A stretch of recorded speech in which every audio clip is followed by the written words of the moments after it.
Introduce myself and say hello and thank you, sir. Oh, there. Can you see? You're taking notes. Thank you, Rick. I don't have any pencil or paper. Okay. Are we ready? We'll go? Okay. Ladies and gentlemen, my name is Alex Collier. I want to thank you all very much for coming. This is a very, very special treat for me. I love these small, intimate settings here, these living room type of things, because I'm very comfortable, and when I'm definitely in my element, I like to talk. Okay? And I'm definitely in the mood for a talk fest, as they used to say. The information that I shared this morning, I'm going to go over again briefly, because I went through it so quickly, and some of you weren't there. But essentially what we're going to be doing is we're going to be talking about the 22 races. And the book that will be ready this spring is going to be called Defending Sacred Ground 2, ET 22. Okay? I've been wanting to do this book for 10 years, and now it's time to do it. And the reason it's time is that there's so much going on in our solar system that we all need a scorecard. And I just hope to be able to share the knowledge that's been shared with me as to who these beings are and how they relate specifically to Earth, to us. In a nutshell, we are a composite of a lot of different races, 22 to be exact. It is a physiological fact that there are 22 different body types on the planet. And that is the result of the extraterrestrial races. I cannot share everything that I have in 2 hours because I am sharing the stage tonight with Mike Russ. But I will be around, okay? I'm definitely going to be available. And the information, every couple of weeks, you check the website, the information is going to be put on the website. Okay, so you will have it as soon as it's done and it's proofed and edited. All right? There'll be a hardcover or a bound book version of that, but by then you will already have the information. If it's something that you wanted to purchase at that point to give to friends, it'll be available. Okay, but it will be for free nonetheless. Okay. I'm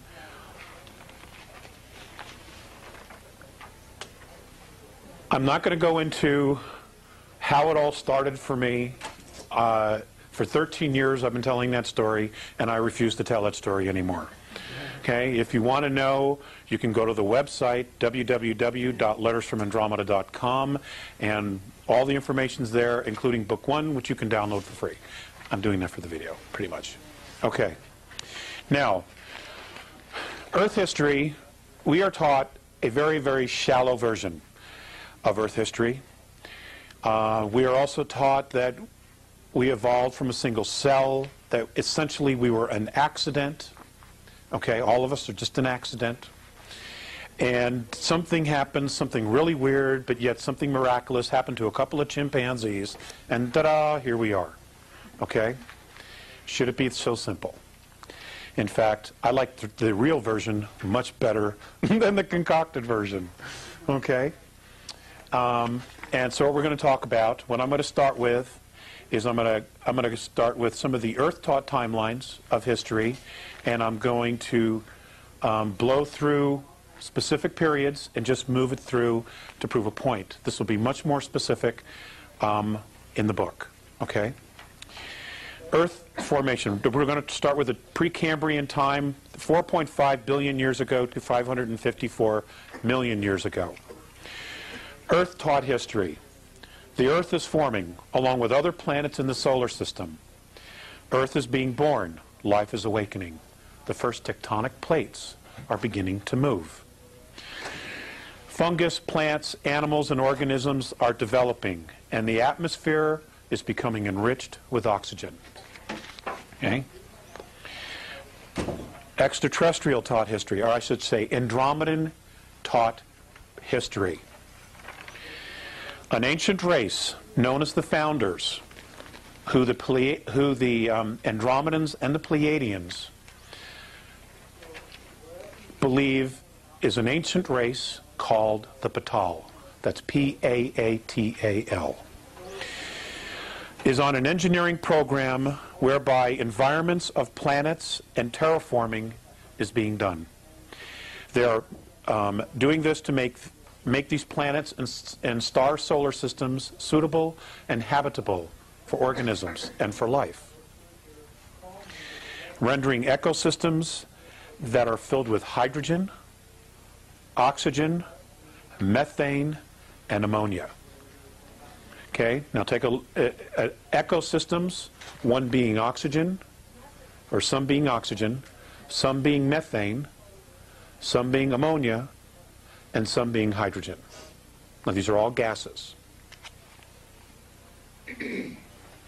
For the introduction and colonization of microorganisms, nanites, and all types of life forms. Self-replicating machinery and the bombardment by comets and planetoids to change the rotation and the chemistry of the planets. We'll get to the self-replicating machinery here in a little bit. The practice and engineering of removing moons to alter a planet's rotation and moving planets closer and further from their suns to either decrease or increase radiation received by the planets. Now I want you to know that that specific engineering feat of moving planets closer and further away from the sun, moving moons, adding moons, is a practice that is absolutely in full swing today throughout the galaxy and in other galaxies. Okay? It is solar system building. This happens a lot. There are races, even the Andromedans are capable of creating a solar system. Okay?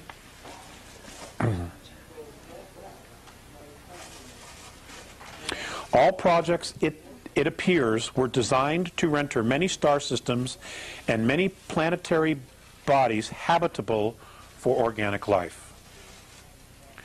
Small machines have been discovered that were built so long ago that no one really knows for sure who built them. They cannot be replicated, and no one knows exactly how they were built. Now, I'll give you an example of the Andromedans. The Andromedans are approximately 43 to 4,500 years more advanced than we are technologically. Now, that's in our years, all right? Now, in our years here, I need more leash.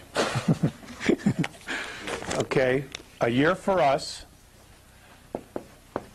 equals 365 days. Okay, this is one rotation around our sun.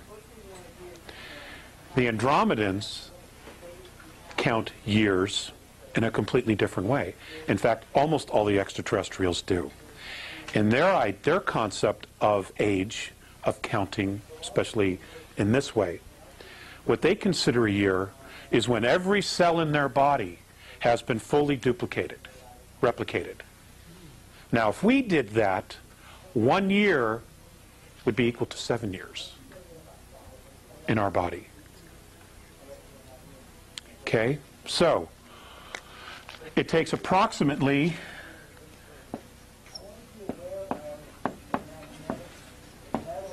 34 years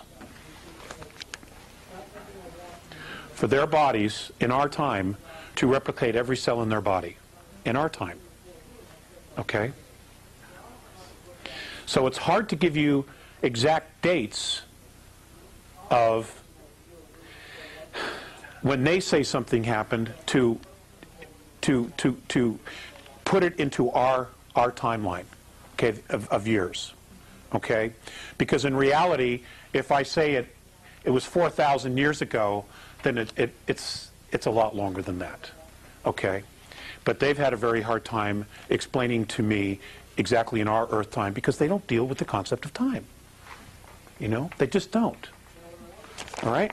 So, but I'm giving you these numbers in Earth years, just to give you an idea of how vast our history is, okay?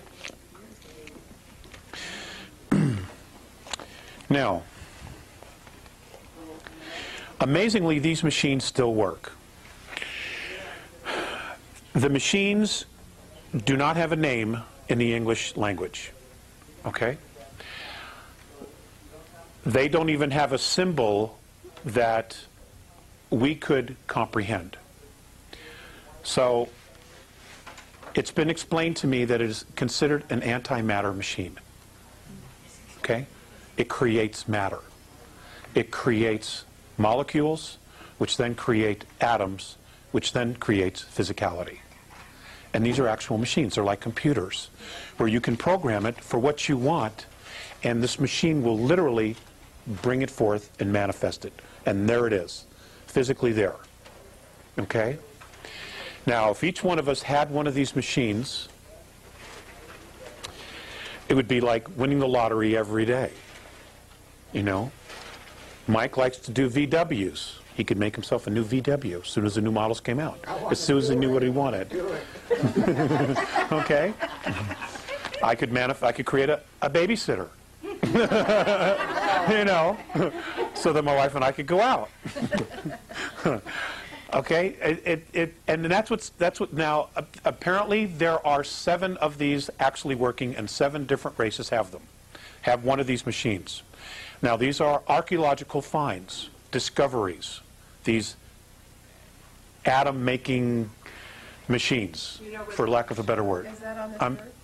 I'm sorry? Is that on the There is one on the planet. There is one here. Yes, there is. What? Is that the one under Jerusalem? No comment. No comment. Do you know where they were found? Nobody knows. Absolutely nobody knows. It turns out that, well, let me just finish reading here, okay? And because all this will come out. They also discovered advanced building complexes, very large machinery, and complete terraforming ecosystems. Earth-like organic life is much less common than hydrogen gas ecosystems in our galaxy because we are limited, oxygen O2 ecosystems are limited to the geological presence of water. Okay, for O2 life forms, which is what everything is on this planet, there has to be water. So, the most precious thing that we have is our ecosystem, our biosphere. The second most important precious thing we have is, of course, the water. And when we get to Nibiru, I'm just going to throw this out there, the entire planet used to be fresh water. Okay? Our entire planet used to be fresh water. The oceans were salinated. Okay? And it was the Nibiru from the star system of Butez that did that because they wanted to control the water. Okay? They salted the sea. They salted the sea. That's right. So now all you have is, at the time when they did this, there was only 4% fresh water, and they had total control over it. That's correct. What was the years again? That they did this? No, how long? 38? 36 years? It took 36 years. 36 years to completely salinate the oceans. And it also gave time for all the life forms in the water to adapt very slowly. But we couldn't drink the water after that. Okay? Is that 36 of our years? Of our years. These are all in our years. It's the only way I'm going to present this to you. Otherwise, it'll get way too confusing. Okay. Okay? So, hydrogen ecosystems are much more abundant, as are methane, and because they are not complicated ecosystems. O2 ecosystems are very, very complex. The most complex in the galaxy.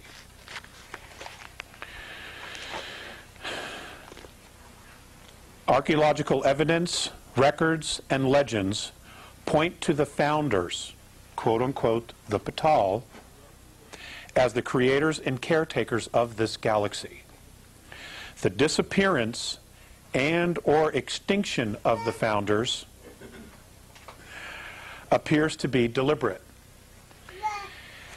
And what that means is, and how it's been explained to me, when they use, we all know what disappearance means, but to the Andromedans, when they refer to extinction, if there is no physical record of them on third density, they're extinct on third density.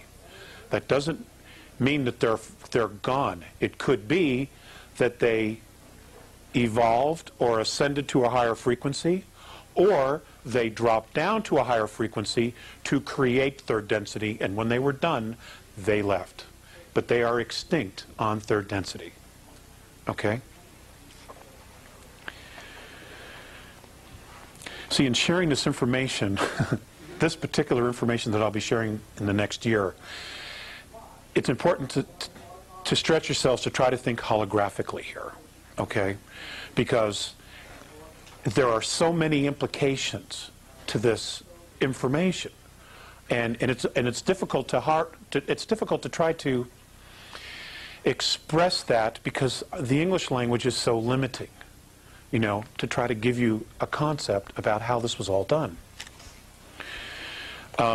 When the Patal apparently left, according to the archaeological record, other life forms, sentient life forms, reptilian, human, plasmic, methane life forms, all begin to appear and do appear in our galaxy in full form. Okay, now just think about that. They appear in full form. That means that they came from someplace else, or they were brought from someplace else. There was no millions and millions of years worth of evolution into this. Okay? And this is the same problem that our archaeologists have on planet Earth. Okay? They keep espousing evolution, but there's just no proof of the evolution in the geological, archaeological record. There just isn't. Things appear fully formed. Okay? It's amazing stuff. Now, are the Patal archangels? Are the Patal the gods? Nobody knows what they are, which is why they just refer to them as the founders, because they don't know. Okay? They don't know. The Andromedans do say that there is a creator. They, in their belief systems, in their traditions, say that it does not carry a dominant male frequency. In their opinion, it carries a dominant female frequency. Okay? So, in their opinion, and I'm telling you, they're real men, you know, the creator is a goddess. Okay? Does exist. Okay, so we blew through that. The Paleozoic era, 554 million years ago to 245 million years ago. A dramatic explosion of diverse, multi-celled animals. Well, they put that because suddenly everything is there. It's in the geological record. They don't know how it got there, where it came from, but it's there. So they just say, well, it just exploded. There it is. All these different things show up out of nowhere. Species appear with all living animals, almost all living animals and species appear within a few million years. Again, there's no evolutionary process here. They just begin to see them in the archaeological record. And each consisting on different parts of our modern continents. Now, at the time that this was happening, the North and South Pole were different. Okay, the planet was literally laying on its side. It had already had a pole shift, one of its many pole shifts. Okay, which is where the physical North and South Pole rotate, usually following a magnetic pole shift if it's done on its own. If it doesn't do it on its own, that is because a planetoid or an asteroid hit the planet, made it roll, and then what happens is the magnetic poles will either correct it over time and make the planet rotate back, or the magnetic poles will follow. Okay? I do not understand the mechanics of that. The west coast of North America ran east and west along the equator. Africa was the South Pole. Okay? Suddenly, during this period, 245 million years ago, 90% of all marine and animal life becomes extinct. Okay? Animal life. Not plant and fauna. Okay? Marine and animal life. Now, you would think that if something really dramatic happened, that everything would be affected. But that's not what happened. Okay? It was mammal and animal life. Okay. The same period, 544 million to 245 million, the ET history, the Andromedan ET history. Races in the solar system begin to develop space travel. Most are only able to travel within their own star systems. Some, however, are able to travel outside of their respective systems and have begun contact and discovery of other cultures. The start of trade within star systems begins. Trade routes are established and negotiated.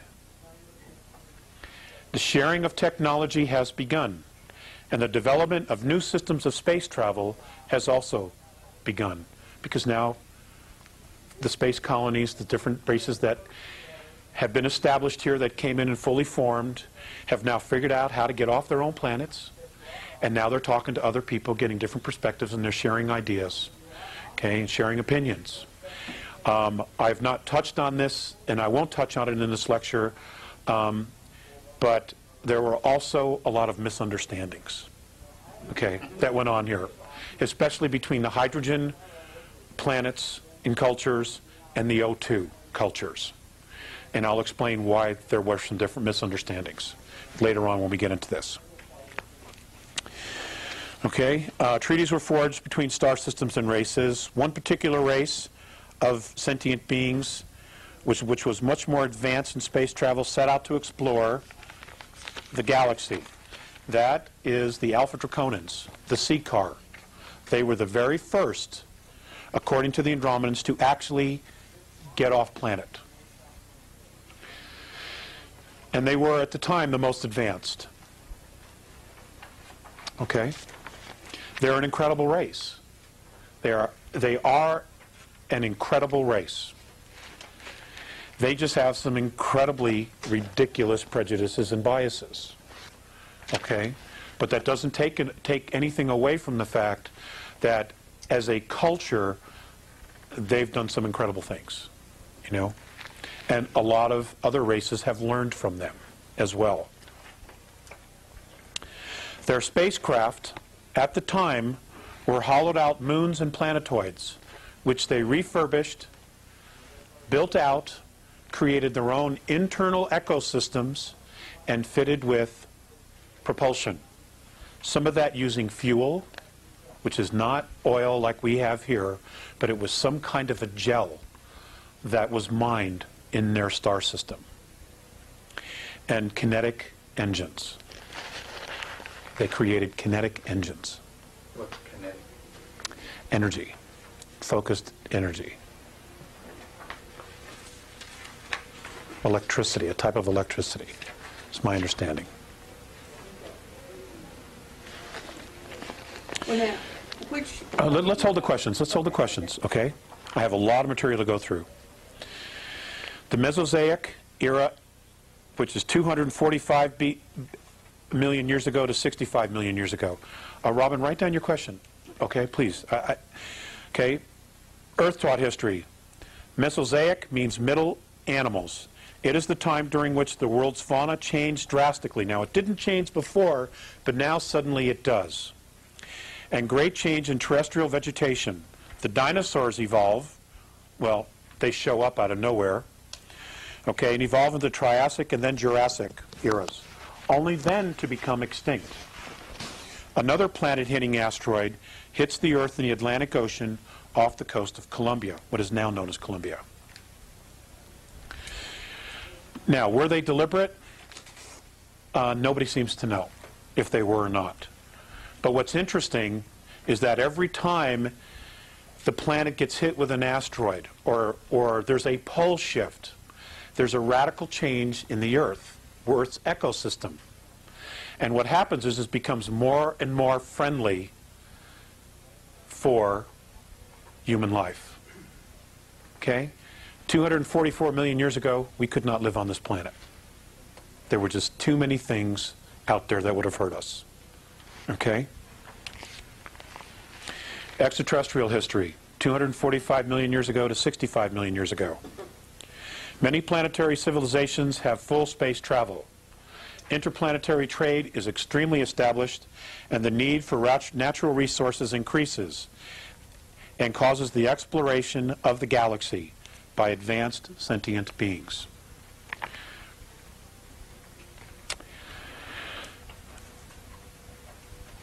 Space travel has been in progress and trade for over 17 million Earth years at this point. Okay? 17 million years. Look at what we have accomplished in 4,000 years. Okay? Look what we've accomplished in 4,000 years. Okay? And we know we've been held back, and we also know that there's technology that's been hidden from us. Okay? So, the most well-established star races are the C car of Alpha Draconis, or Draco, the Orion star civilizations, and the Lyra Vega star system. Colonization is in full swing. Many planetary alliances set up rules of colonization and are now reaching further and further out into the galaxy. So here, 245 million years ago, our star brothers, okay, our ancestors, because we're the sum total of 22 of these races, our ancestors already had space travel, and they were already setting up rules of colonization amongst themselves. Okay? That's just amazing to me. The discovery of space highways. Space highways are what our scientists theorize to exist as wormholes. Okay? They're space highways. The discovery of these is made during this period. To date, 17 have been discovered in our galaxy alone. 17 wormholes. Okay, and for those who don't know what we're talking about, this is our galaxy, the little dots of the stars, and what you have are tunnels that go to different parts of the galaxy. Just to give you a little example. And it's believed, or our scientists theorize, that if you can tap into one, you're on the other end of the galaxy in almost no time, in a blink. Or like the movie Stargate. Okay? That's the idea. Several of these connect to other galaxies. Okay, so, and we all have to assume that at least one of those connecting tunnels would be to the Andromedan galaxy, okay, which is over here. So you've got a hole here. Okay, now you have a way to get there in like 0 time or incredibly fast, so that it's not a situation where you get in your rocket and by the time you get to your destination, everybody's dead because of old age and everything else. Okay? Because the galaxy is huge and it's expanding all the time. Okay. But as the galaxy expanded, many of these tubes of focused time, that's the Andromedan perspective of what a wormhole is. tubes of focused time. I cannot explain it to you any more than that. Okay? Because I do have some notes that are still stored away in a storage unit in another state where they have had to be put for safety, and I've not gotten them yet. Okay? In fact, there's 3 boxes of notes. Just not even go there. Okay? These 7, I'm sorry. Some of these tubes have snapped. In other words, as the galaxy expanded, okay, there were breakages in these wormholes or space highways.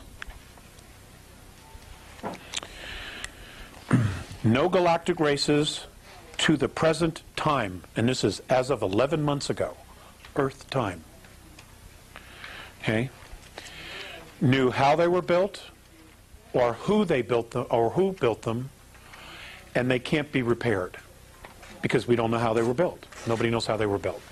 Okay? There is an assumption by many that the founders created them, which is how they were able to do all of the terraforming and echo building in the galaxy in preparation for life to be introduced here. There is an assumption that that's who built it. The truth is, we don't really know for sure. It could have been built by someone even before them. We don't know. Okay? Because according to the Andromedans, third density as we know it is 21 billion years old. Okay? The universe that we know of, which includes all the dimensions, is 21 trillion years old in Earth years. Okay? Which is a staggering number. Absolute staggering number. Okay, we're going to get to some slides here in just a little bit. Okay. According to Morine and the Andromedans, only 2 of the superhighways, the wormholes, have not snapped in our galaxy. Okay? So out of the 17, 2 are still fully operational. As trade increased, the spread of life forms also takes place. The experimentation of transplanting life forms and vegetation is in full swing. Okay, now let's go back to the dates. 245 million to 65 million years ago. Our extraterrestrial ancestors are now transplanting vegetation and life forms from other systems to other star systems. Okay?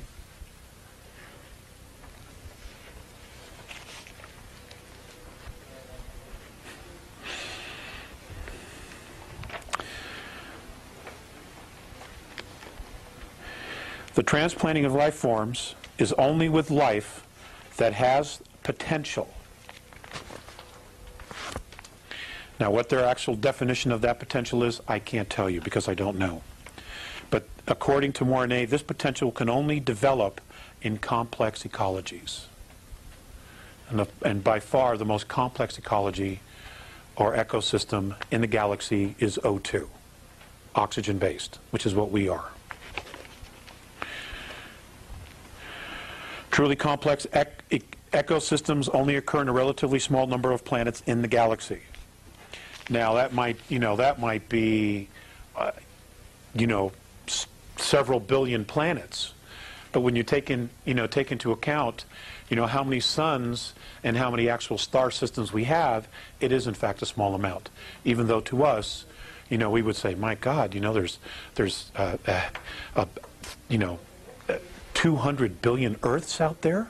I mean, that's a staggering number to us. But in the big scope of things, it's actually a very small amount because the hydrogen ecosystems by far outweigh all the others. Okay?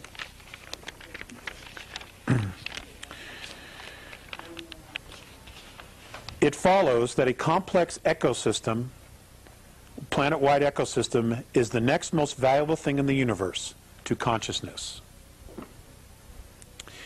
Species, however, come and go but a truly rich biosphere will endure as long as it's not compromised. Dinosaurs, birds, and other life forms, fruit trees, are brought to our solar system and transplanted on the three ecosystems in our solar system.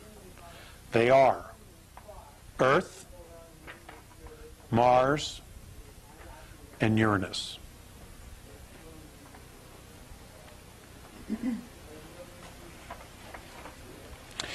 All developed extraterrestrial races have already impressed on their civilizations that conservation of biospheres was and is simply a necessity. Okay? This is 245 million to 65 million years ago. Okay? They were already teaching their children about conservation of the ecosystem. Okay.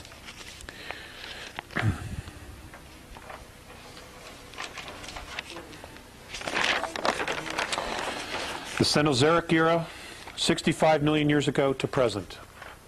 Okay? We're going to get through this and then we're going to get really down into some fun stuff. Earth-taught history, sometimes called the Age of Mammals, because the largest land animals and mammals show up during this time. It is also the age of flowering plants, the age of insects, the age of fish, and the age of birds. Okay? Andromedan taught history. Our solar system is being visited more and more. Three very complex ecosystems exist here already. Okay, we've already covered that. The first full-time, self-contained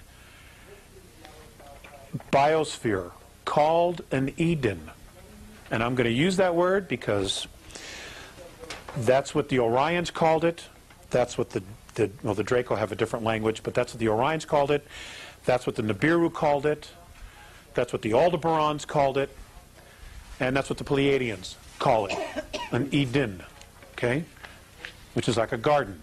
It's a fully transplantable biosphere, having everything they need to exist somewhere else. Okay?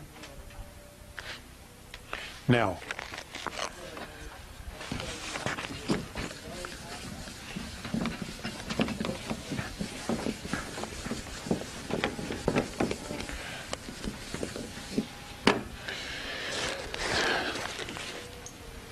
we do not really appreciate how smart our ancestors are. Okay? Because they don't always travel in very large spacecraft. But what they have learned to do is travel light and make sure that whatever it is that they need, they have or they can grow. Now, virtually every mothership has an internal ecosphere.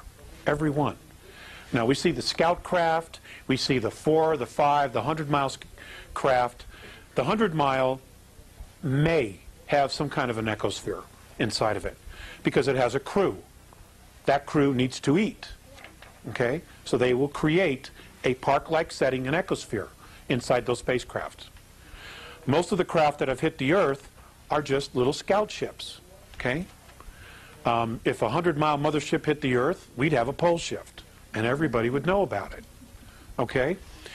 But the very large ships, and I'll give you the example of the Andromedan motherships. They're complete spheres, and on the inside, they are complete worlds unto themselves.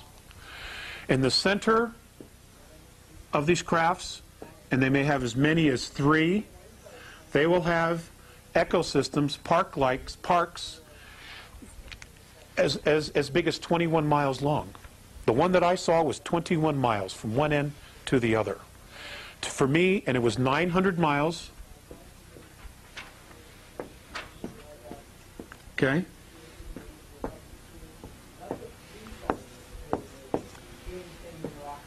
And for me to literally see every inch of that ship would take 25 years. That's how big it was. Had everything.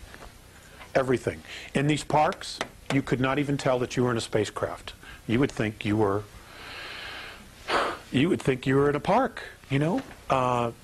Agoura Hills, California, Rocky Mountain National Park, Central Park, although I wouldn't necessarily want to hang out there. You know, Central Park, but, you know, without the crime, okay? And they're complete unto themselves. Everything is grown aboard the craft. So, when they come here, and they send a team down to the surface of a planet, and they say, okay, we're setting up we're setting up an Eden because we're going to leave you, a team of you here, to research the life, the plant life, the geology of the planet, the minerals, what it has, okay? What they do is they literally drop, can be as many as 12 type of cylindrical antennas. They plant these antennas down into the ground, at least a mile into the ground, and when they flip these things on, they connect. And when they connect, when they turn on and they connect to each other, they create a dome. Okay? A dome. It's a frequency dome. And then all they do is they unload the plants, they unload the fruit trees, everything they need, and this biosphere is exactly to match their physiology. Doesn't have too much oxygen, doesn't have too much carbon. It's exactly what they need. It can even be hydrogen. Can even be hydrogen, because what it means is then once they leave, they just wear a spacesuit and they can go out and do their work. But when they come back from doing their work, they enter their biosphere, and it's like living on the home planet.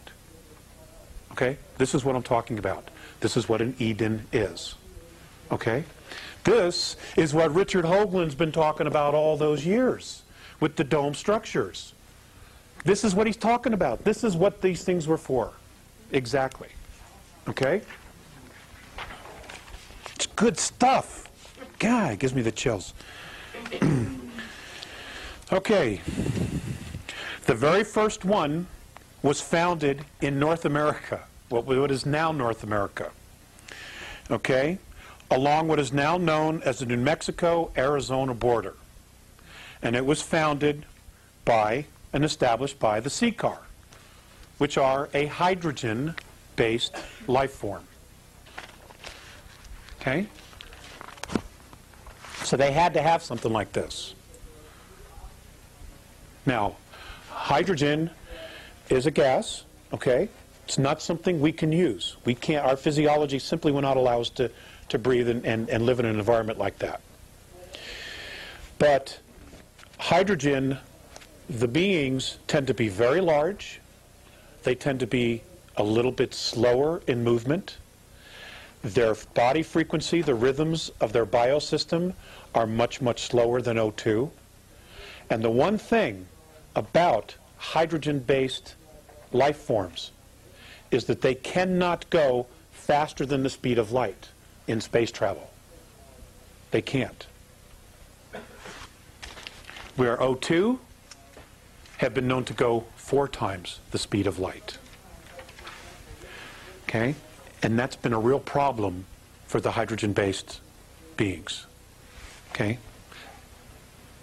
In lectures years ago, I talked about how prejudice is an extraterrestrial perspective. That's what I've been taught by Alex. Okay? So all the prejudices we have, we've learned. We've formed some of our own, okay?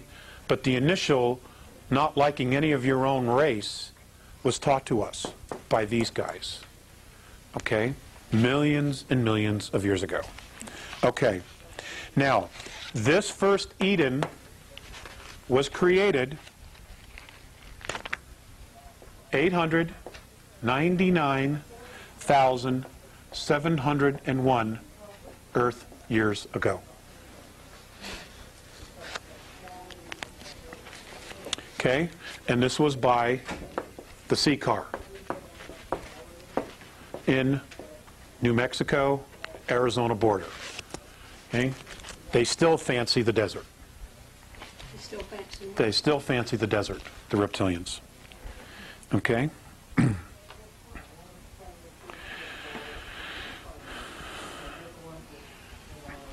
This biosphere was first inhabited by caste. Now, the reptilian civilization is three castes, is a caste system. Okay, it's a monarchy, but it's also a caste system. And you will find that it is stunningly similar to those in England, okay, in Europe, where you have royalty. Okay, you have the officer class, which is your dukes, your earls, okay? And then you have your peasants who do all the dirty work, literally do all the work, okay? It's exactly like that. According to Mornay, this first biosphere was built by the officer caste or officer class of reptilian beings, and they were the first to stay here. It was not actual royalty, okay?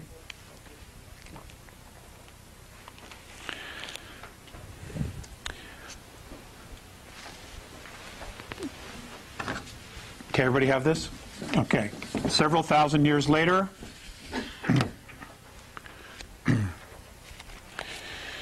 Orion, well, actually a couple hundred years later, Orion established an Eden here from the Orion star system. God, I'm so bummed my wife is missing all this. Okay. If you have your cheat sheet that I handed you,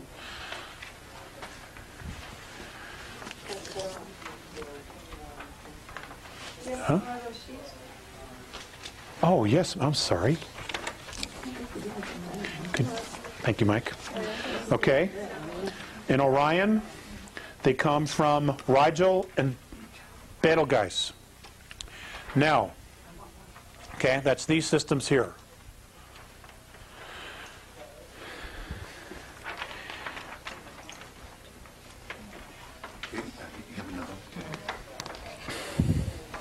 Okay, I'm glad I brought extra.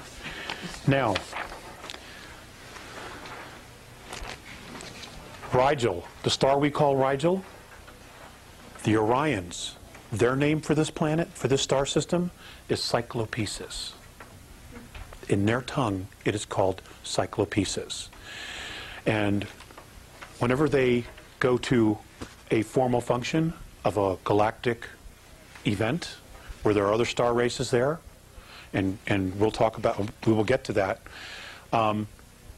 the proper way that they introduce themselves, and this is what the Andromedans do, and apparently it's tradition, and it was done, and everyone, whether they're enemies or not, have agreed to these specific introduction traditions so that there's no misunderstandings. Okay? So they've created traditions, and everybody does it, no matter what. This is what they do. You introduce yourself, you give them your full name, any rank or office, and the star system that you're from. So, Alex Collier, father, because I don't have a rank or an office, okay? Sol system, Terra 3.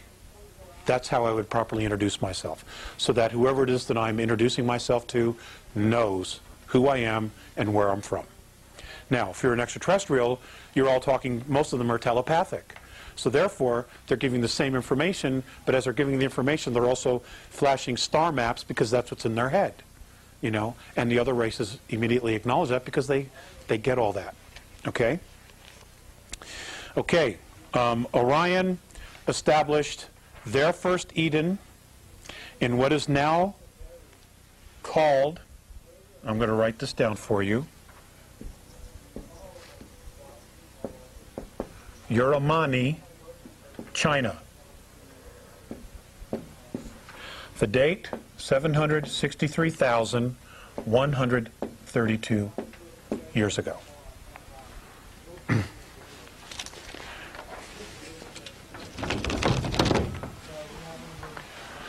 Okay. Shortly thereafter Capella, also part of Ursa Major, Ursa Minor. The Capellans established their first full operational Eden 741,237,000 years ago. And theirs was established at the base of Mount Yogin in southern Chile.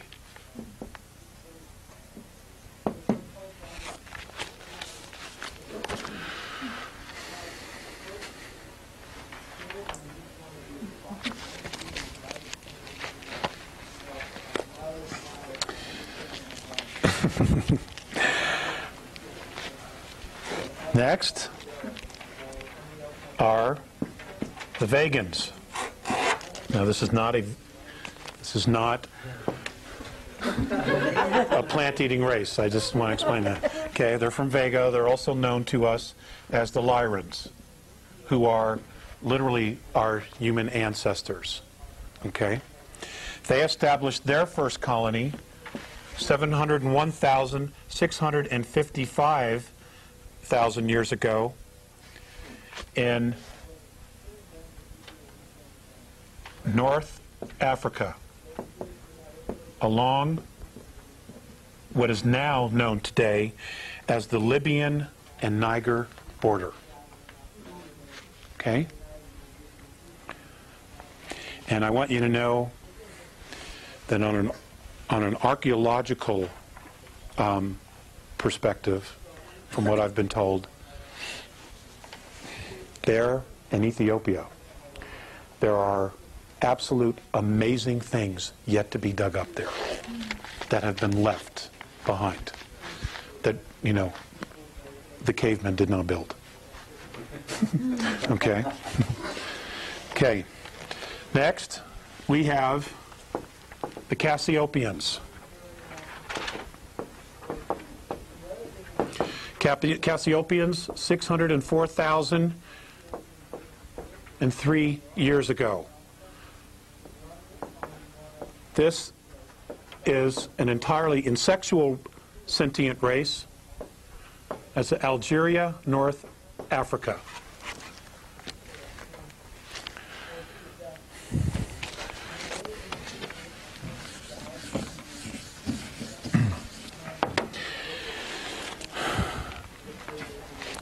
And I'm just going to do two more, and then I'll just read the rest. Do we thank them for talking? Yes, we can. Yes, we can. Okay, the next is Butes.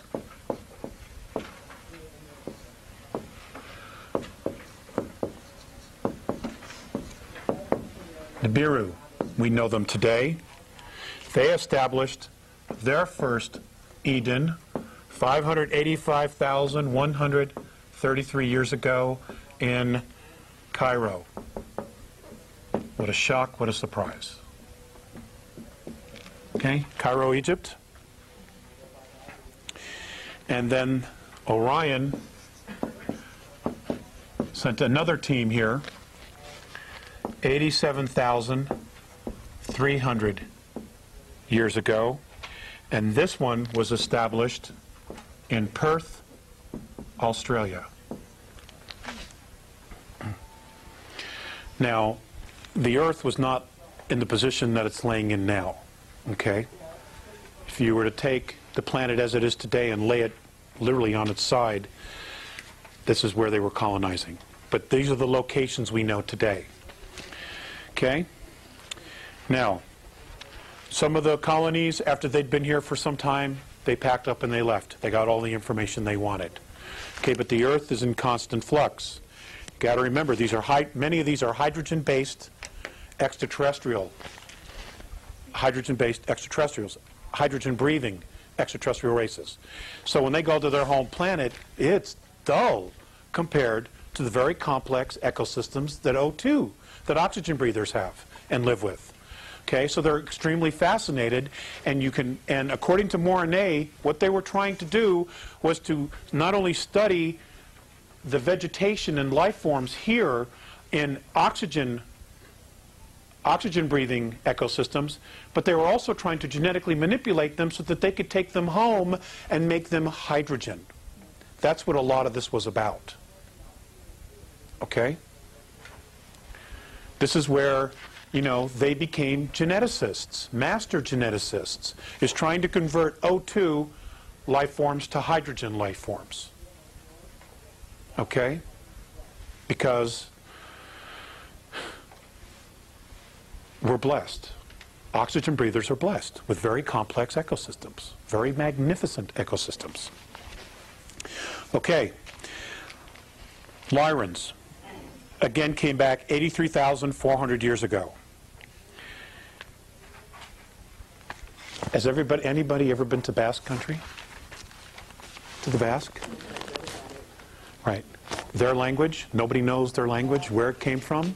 It's an ancient Lyran tongue that has survived. It's extraterrestrial. In fact, all of them are. But that one is really, really still close to the original tongue. Okay? Orion came back again 73,414 years to Mount Neblina on the border of Venezuela and Brazil. Now, 71,933 BC, Lemuria is founded as a collective colony. Many of these races decide, okay, let's just pool our resources. And they move their Edens to a continent in the Pacific. Those star nations were the Lyrans, this is who founded Lemuria, Cirrus A,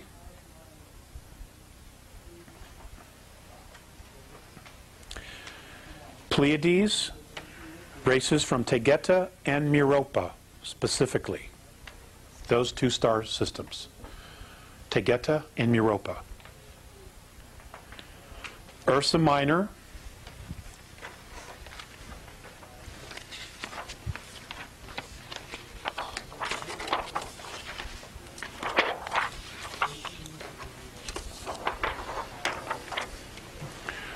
okay, this is the Lyran star system.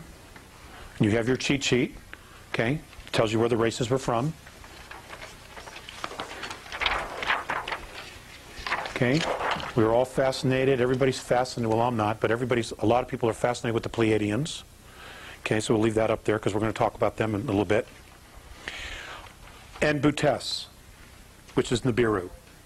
This is 71,933 BC. Okay, Lemuria is established as a collective colony. So now everybody's working together. Okay? Good sign. That's a good sign. Okay? It didn't last, however. 57,600 BC. Atlantis is founded. Now, somewhere between the establishment of Lemuria and the establishment of Atlantis, the Pleiadians get pissed off and they leave. Okay? A misunderstanding. They come back. They come back to the star system. And Atlantis is founded 57,600 BC. It's the Pleiadians again, the Nibiru, Antarians, the Hyades, a group from Sagittarius, and the Andromedans make a guest appearance. Ta-da! Okay. Do I need to read those again? Yes. Okay. Atlantis, Pleiadians, Andromedans, Butes, which is Nibiru. You know, but you might as well know where they're from. Aldebaran, Antarians, Antarians, the Hyades, which is right here, and Sagittarians. With the exception of Nibiru, all of these are O2s, okay, that establish Atlantis. O2 except which O2 breathers, with the exception of Nibiru. Some of them, of the Nibiruan tribe, are oxygen breathers, okay, because they come from Cirrus, okay? But those that come from Butes are hydrogen. But they can still operate and function as long as they wear a helmet, okay? So, 31,017 BC, Lemuria is destroyed in war. Exact date is 31,017 BC. 27,603 BC, Atlantis is destroyed. For which? Okay, Lemuria is 31,017 BC, and Atlantis is 27,603 BC. when you were given the dates before, you didn't do BC. You said that many years ago. I'm adding BC. It was in my notes, I just didn't do it. I was very quick in running through my notes this morning. You did mean BC. Yes, ma'am. That's what I meant. So I apologize for not being more specific. Okay. Yes, I take full responsibility for that. Okay. Now, I'm not going to go into, the who's and the what's and how's and why they destroyed each other. But again, let's just kind of go to the cheat sheet here. Actually, let's not. Let's just do this. Let's do this. I'm going to, actually, I'm doing pretty well here on time. So,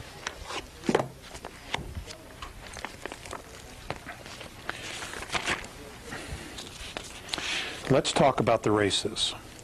Okay?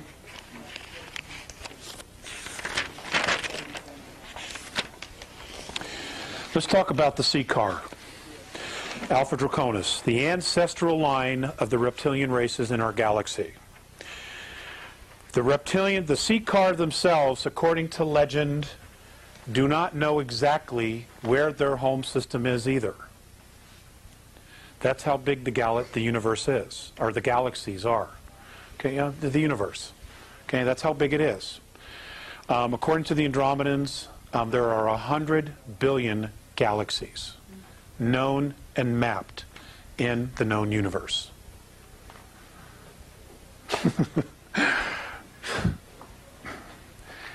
Now if we can get a 7-Eleven franchises in just one of those in each galaxy, we'd have it made, or a coffee shop, even better. Legally addictive stimulants. Let's just do that. Yes. Okay. I'm just going to give you some things about each of the races, or several of the races anyway. Okay, because I want to take a break in just a little bit, and I want to finish up. I want to take some questions, and then Mikey's going to do some sharing. Mike Russ. Okay, the sea car. An absolute amazing race. The oldest known reptilian race in our galaxy. They are, in fact, the only genetic line of their kind that is not extinct. Now, when we talk about that's extinct, they have found remnants of others that came after but were extinct. Most of the reptilian civilizations that we know of today, in Butes, Orion, Capella, the ones that are on the list here that I've given you. Okay? And I, in fact, will put the slide up so that the folks that buy the video will say, well, what the heck is he talking about? Okay, we'll put that up. Okay? And then we'll move it up. They are all genetic manipulated half-breeds of the original sea car race. Okay?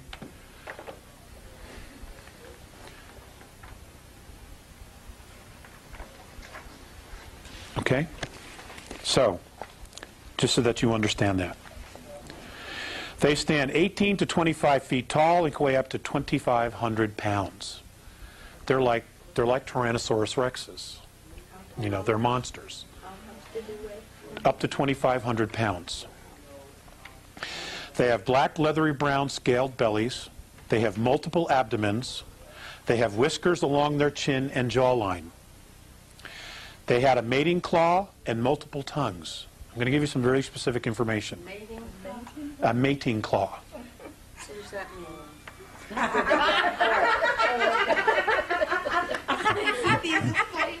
Honey, Robin, you need a mating claw. Well, we'll find somebody that's got a mating claw. And multiple tongues. Okay? They lay eggs. And what is called a battle hormone is used to accelerate the birthing process. They're male and female? Yes. They are a duality. This is why ancestral females did not participate in war. It's because if they did, there wouldn't be anybody there to help with the eggs. Okay? They also have to be there to secrete this hormone. Okay? I'm only sharing with you what I know about them, okay? I'm sure there's a lot of questions. Okay. Did not participate in war. Stronger young females were expected to defeat and kill older and weaker leaders in ritual combat. The Seeker race is ruled and managed by genetic lines, genetic lineage. And genetic lineage always follows the mother, because you always know who the mother is. You don't always know who the father is. Okay? So, you know, in that particular line, the gals have all the say. Ruled by a monarchy of a queen genetic lineage, they are one of the most powerful races in the galaxy. They have some of the greatest military might that has ever been seen in the galaxy. And most of the clan members are zealots and will do anything for the glory of their clans, of their lineage.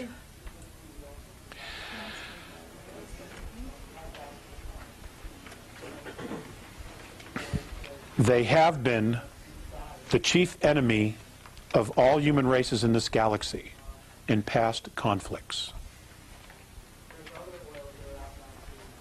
Again, we're talking about hydrogen breathers versus oxygen breathers. They have 3 spinal columns. One spine is located ventrally near the stomach. The other 2 are located dorsally on the left and on the right of the Seeker's body. The spinal columns join near the dorsal of the geometric center at the extreme posterior of the trunk to form a long and very powerful tail.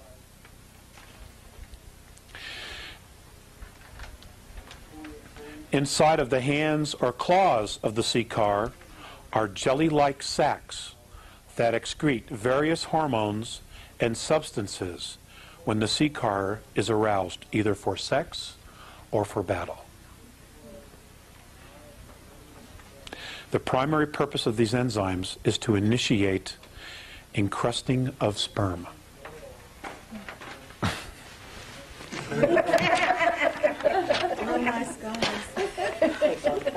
Okay. You know, hey, there is an amazing amount of life out there, and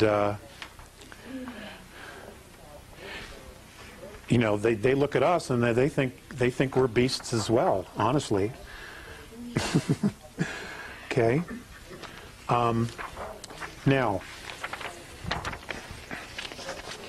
I'm going to talk about the Lyrans. Now, when I'm talking about the Lyrans, and then I'm going to talk about the human race as a whole, about some other things here. I've got some pretty good notes. I'm also talking about us, okay, and our ancestors, and all the ancestors of the ancient Lyran line, genetic line. Okay, now before I even get to that, I'm going to read the first sentence that I have on humans.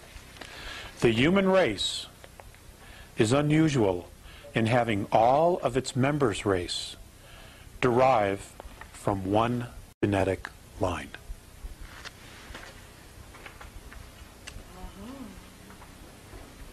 Okay, that's an amazing thing. That is an amazing thing. Okay, so now let's talk about the Lyrans, and then we'll talk about humans some more. Okay, we'll talk about the Lyrans.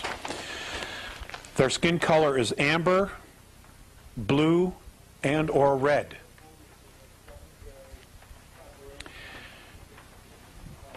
The color of the stars in their planetary systems is what caused their skin tint to change.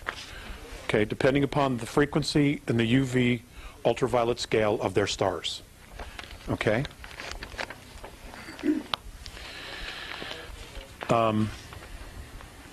They're mammalian of mammalian descent. Okay? They are the only human race to have full empathy senses and full psionic abilities, and have experienced quantum probability control. I'm still working on that. Okay? Well, you gotta understand, these are extraterrestrials who know what this all means, okay? Okay, I'll read it again. They were the only human beings to have full empathy sense, full psionic abilities, psionic, and have experienced quantum probability control.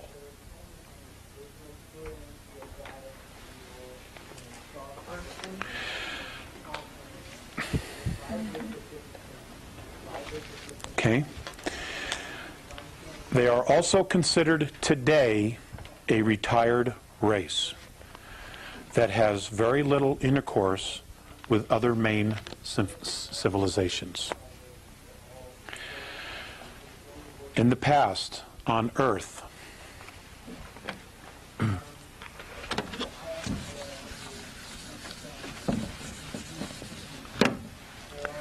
they were known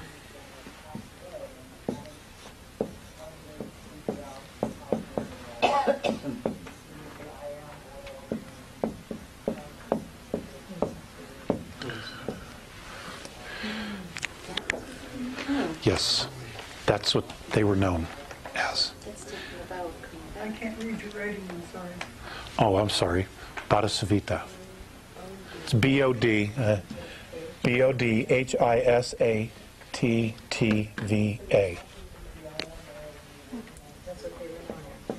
Yep.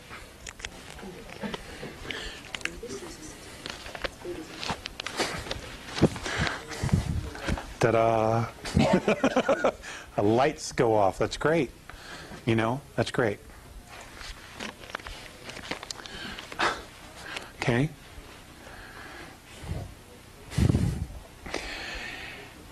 They have been known to monitor and provide guidance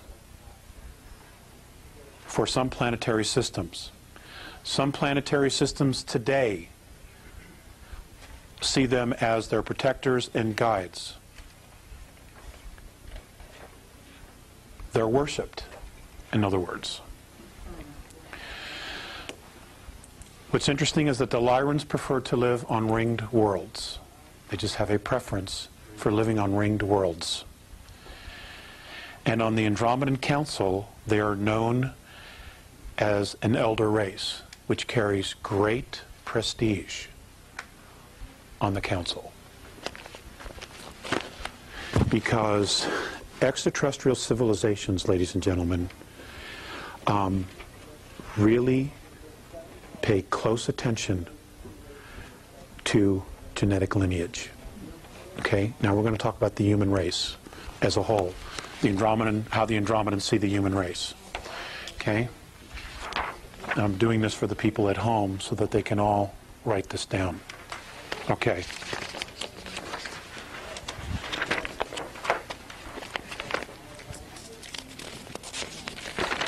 Some of this will be a little bit familiar because I've touched on it, but we're going to talk about it again. The human race is unusual in having all of its member races derive from one genetic line.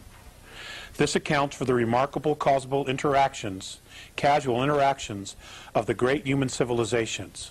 But for better or for worse, human galactic civilizations, even if they compose a single clan, have diverse evolutionary histories. Okay? Each culture is very different in the way that they've evolved. Okay? Not as a species, but as a culture. Okay? I want to be specific to that. And misunderstandings and conflicts have occurred. Traditions exist to minimize the likelihood of misunderstandings and to lessen the negative consequences of any miscommunications that might occur. So they put in place, they were sentient enough to know that they needed to put things in place to try to minimize human versus human war.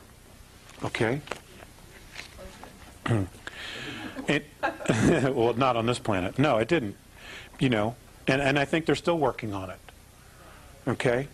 In addition, the behavior of individuals does reflect on the species and the clan. Okay, now this is an Andromedan race, an Andromedan human race, sharing this with us. Okay?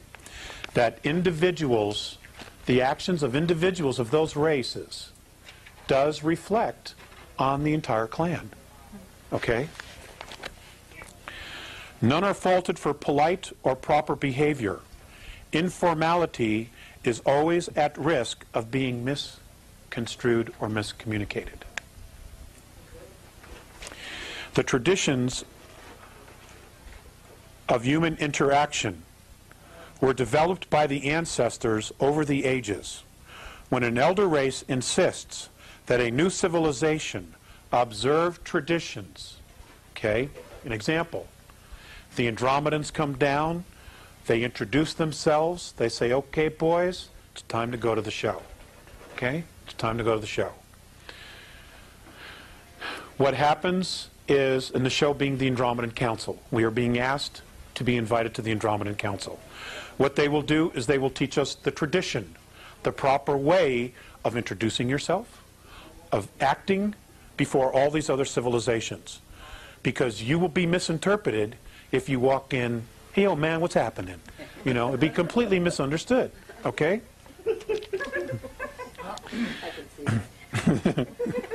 Yo, blood, what's up?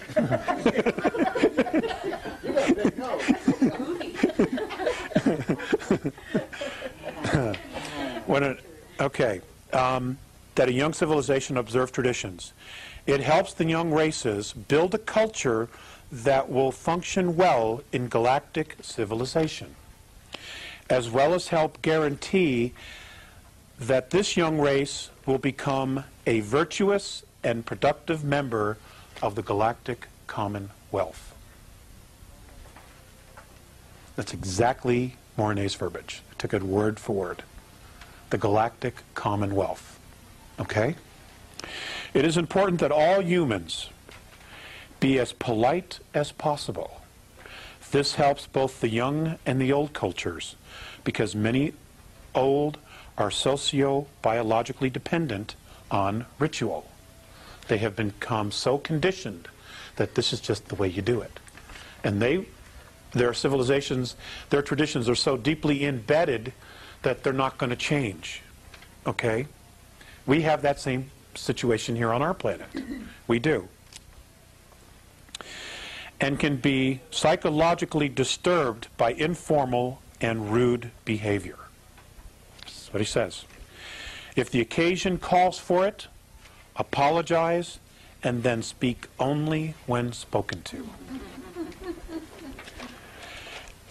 Never touch a fellow elder race person unless you are specifically asked to.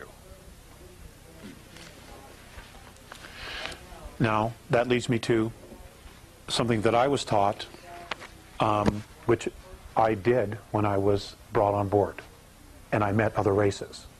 And this is what the Andromedans do when they meet another race, okay? And I was taught to teach this to everyone here, which I've done, so I'm going to do it again. When you have a contact and you're standing before an extraterrestrial or extraterrestrials, you stand, yourself square, you bow, never taking your eyes off of them, and you say, "It is the manner and custom when entering my space that permission be asked." You say it very clearly, because what you are doing is you are declaring your sovereignty and you are declaring your space. All right? Because we are not that well thought of. So it's important to do something like this. You got 10 seconds to make a good first impression. It is the manner and custom when entering my space that permission be asked. Is that done verbally or? Yes, well, we would have to. We would have to do it verbally. They would probably respond telepathically. And if we didn't say that? There's always the possibility that your space will be violated. I mean, they would violate then, probably. Well, the Greys would. The Dows would, absolutely. But nobody knows to do that, And besides, they wouldn't approach you that way. They always steal you out of bed, because they're little friggin' cowards. No, I don't have any charge on that. Okay. Physically disturbed and spoken to.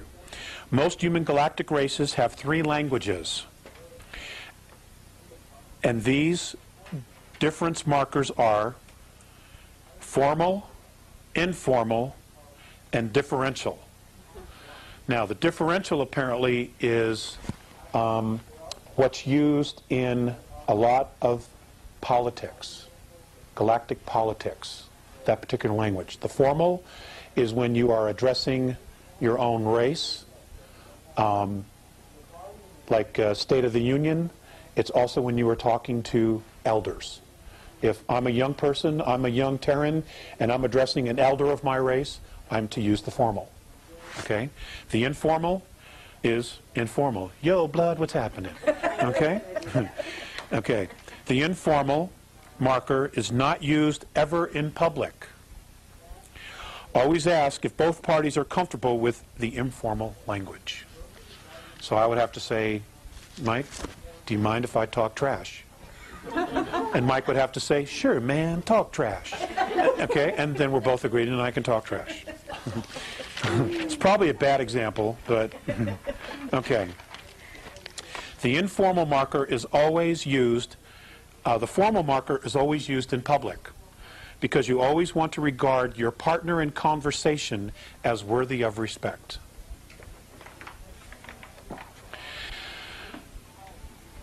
The prestige of a mature race is always subject to debate. The general rule of respect, the general rule is the first measure of the general rule of prestige is, number 1, the age of the race. Okay? The age of the race. The second index is the race's lineage. Okay, it all comes back to genetics. The third index is the number and size of the race, or the clan, or the tribe. Okay? In standard introductions, always include identification by full name, species name, and irrelevant titles, and your home planetary system. Which is the clan? Yes, which is the clan. Okay. Name, rank, and Serial number. Name, rank, species name, and planetary system. did you say we're Earth, Terra 3? Earth, Terra 3. Or Sol, S-O-L, Terra 3. Because our star is known as Sol. We are Terra, which is third planet. Third Okay. rock. Third rock from the sun. Now, if you were in Mars, you would say Sol, Terra 4. Okay? Okay. Okay, we covered that. I'm going to talk about the grays.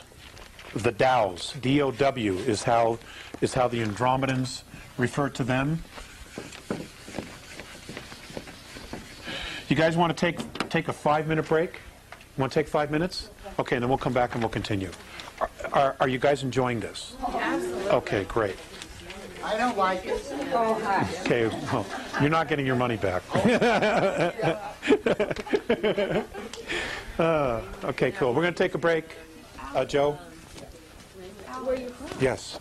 Reptilians are hydrogen breathing, The then custom they of the- can't survive on our surface, can they? Some of the genetics, some of the cast, how do I put Yeah, this? the caste system. The bioengineered lower races have been engineered for O2. What about the royalties? They can't. They have to come here. They have to be in suits or some kind of a vehicle that they can move along the surface.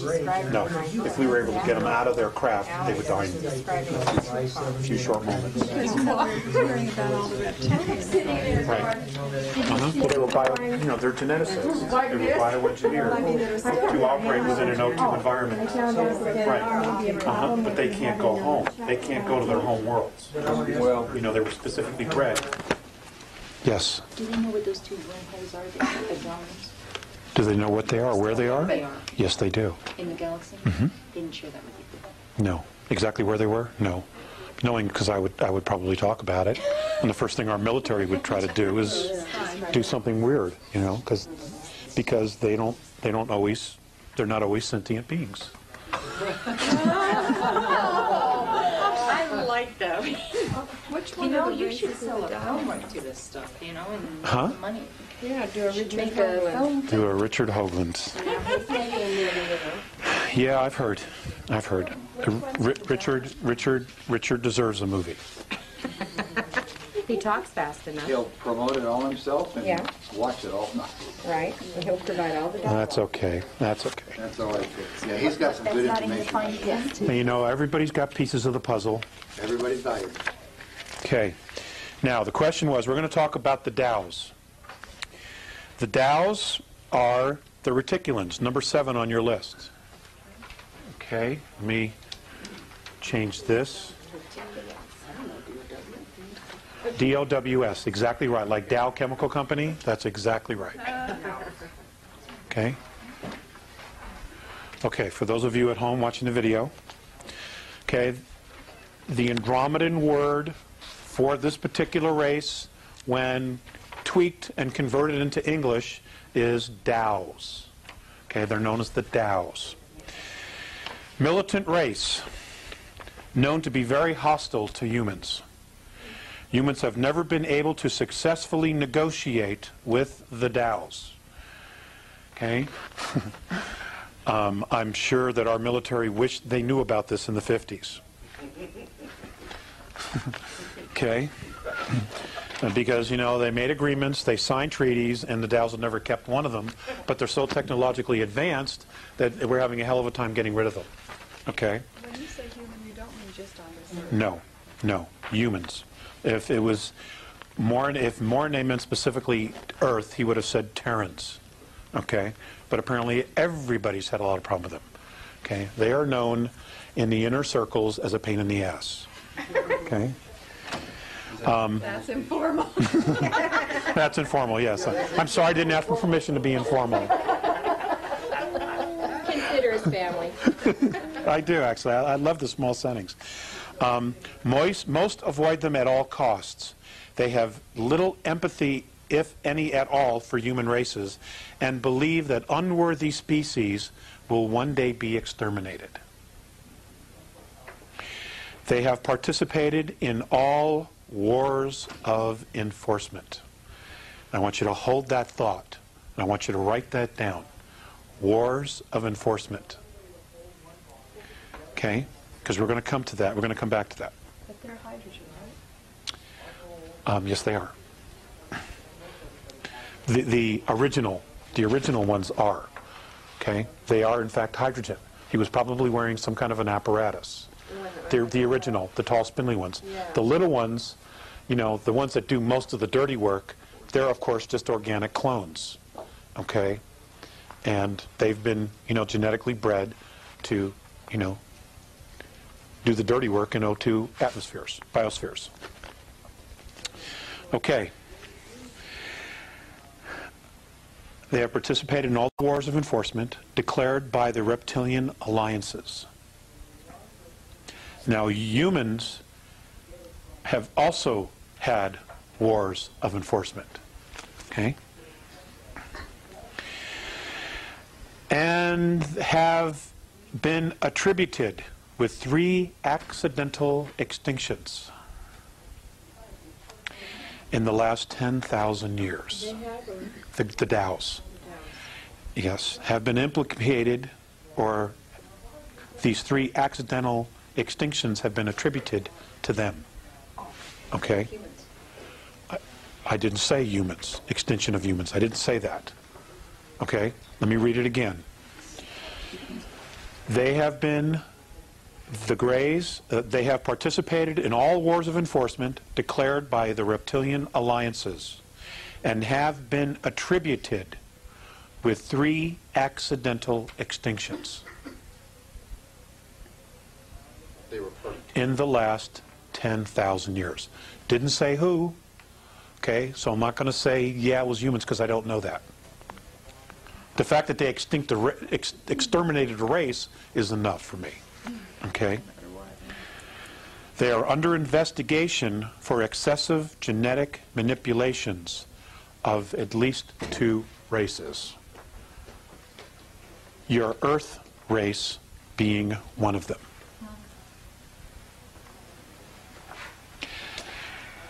And something else he added as an afterthought is that they do not experience childhood. It's probably why they're all tweaked. Okay, they don't experience childhood. Okay, wars of enforcement.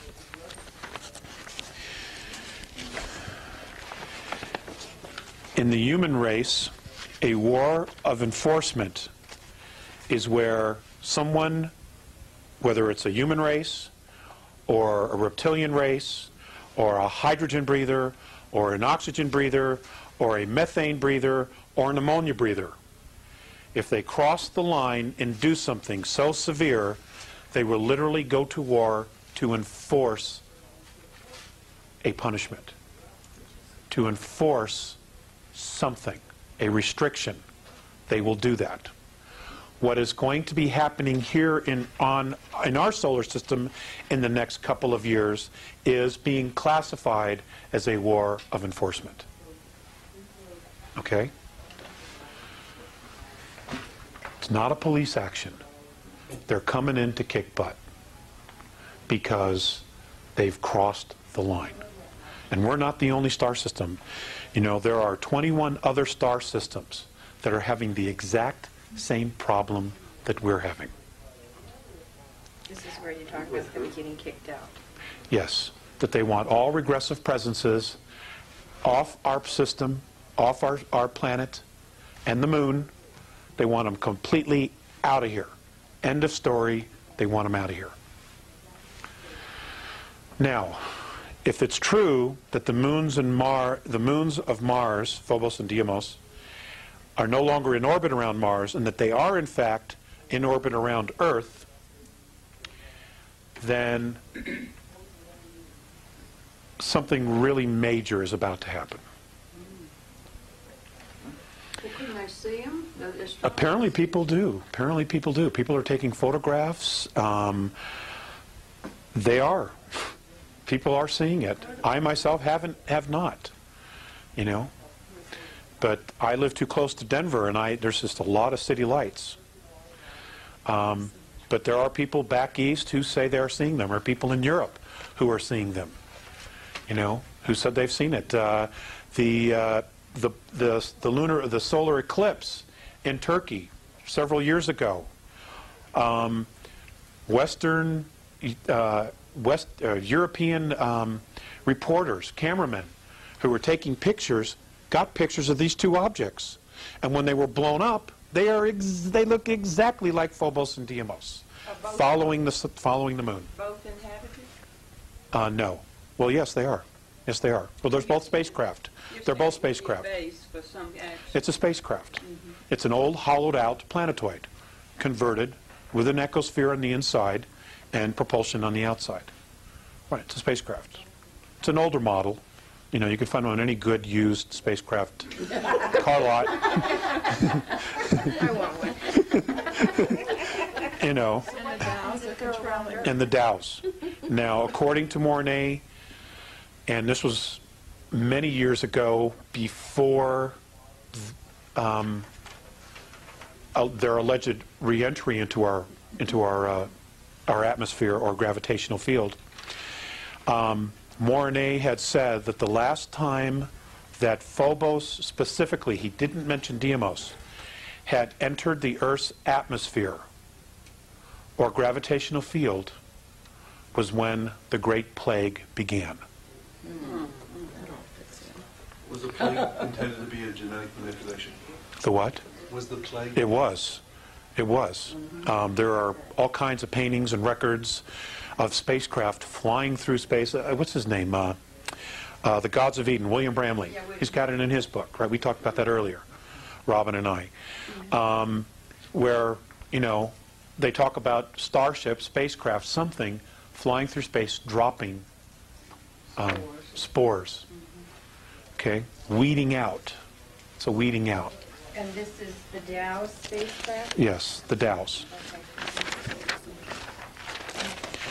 Okay. I want to cover a couple of the things before I get to some of the other races. Dolphins and whales. Okay? I'm going to lighten this up a little bit. Dolphins and whales in our galaxy are honored as sentient animals. They are brilliant philosophers and poets. Philosophers and what? Poets. Oh, really? Okay? And we think they're just big, dumb fish. Well, we know dolphins aren't. We're not sure about whales. Okay? But apparently they're absolutely amazing, amazing mammals. And have the admiration of many of the old races for their beautiful songs and storytelling. They have legendary stories of the whale dream, which is the cetacean race memory. So they tell stories about their lineage, okay, which they call whale dream. If the humans of Earth make extinct these species, they will have no standing in the galaxy. Star Trek. Star Trek. Then this is the only place. And you know, some of these guys, some of these writers, they're clued in. I don't know where they're getting this stuff, but they're totally dialed. Okay, and the same for dolphins. You know, we don't know their language, and it's an extremely sophisticated language. It's more sophisticated than the English language. You know, and it's apparently it's a trinary language, which is why we don't understand it, because we are so one-dimensional in our language. You know. Is this the only place they are, though? No. Whales and dolphins originated in Cygnus Alpha. Okay? I got one of those.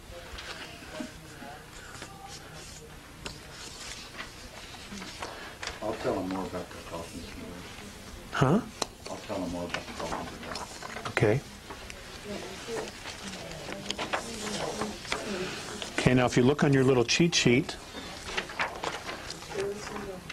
Lift the lid up the Oh, yes, you're right. You gotta keep an eye on me.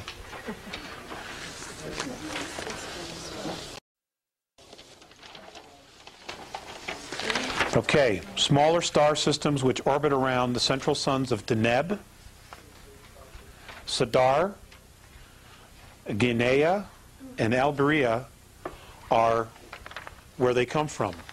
The largest population of whale and dolphin life is right here. Okay? Within this collection of smaller stars are thousands of star systems.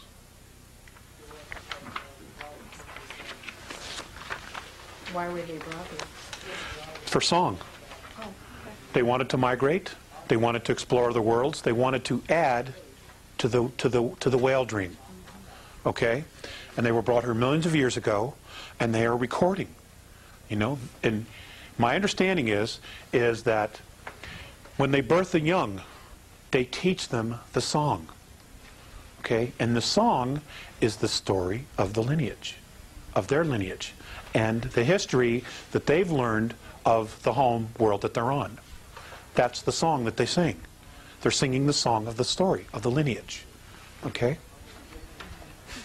And it's, you know, one right after the other. They teach them everything they know. It's amazing. Absolutely amazing. Okay. Okay. Just going to touch on H2 and O2. Hydrogen, the hydrogen life beings were threatened or felt threatened by O2 life forms because O2 life forms have a much faster rhythm.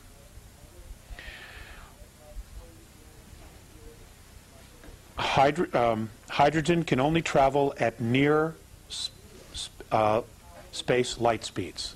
They cannot go beyond that. Okay? O2s can go much faster, as fast as 4 times the speed of light. H2s are much smaller and slower and more numerous because of a higher frequency of suitable biospheres. Okay? We talked about that earlier. These are just some notes, random notes. There is trade between the two, between hydrogen and oxygen breathers. But very disastrous wars have been fought between these two civilizations in the past. The Andromedan Council, now I want to preface this again, okay? The Andromedan Council is held in the star system of the constellation of Andromeda. And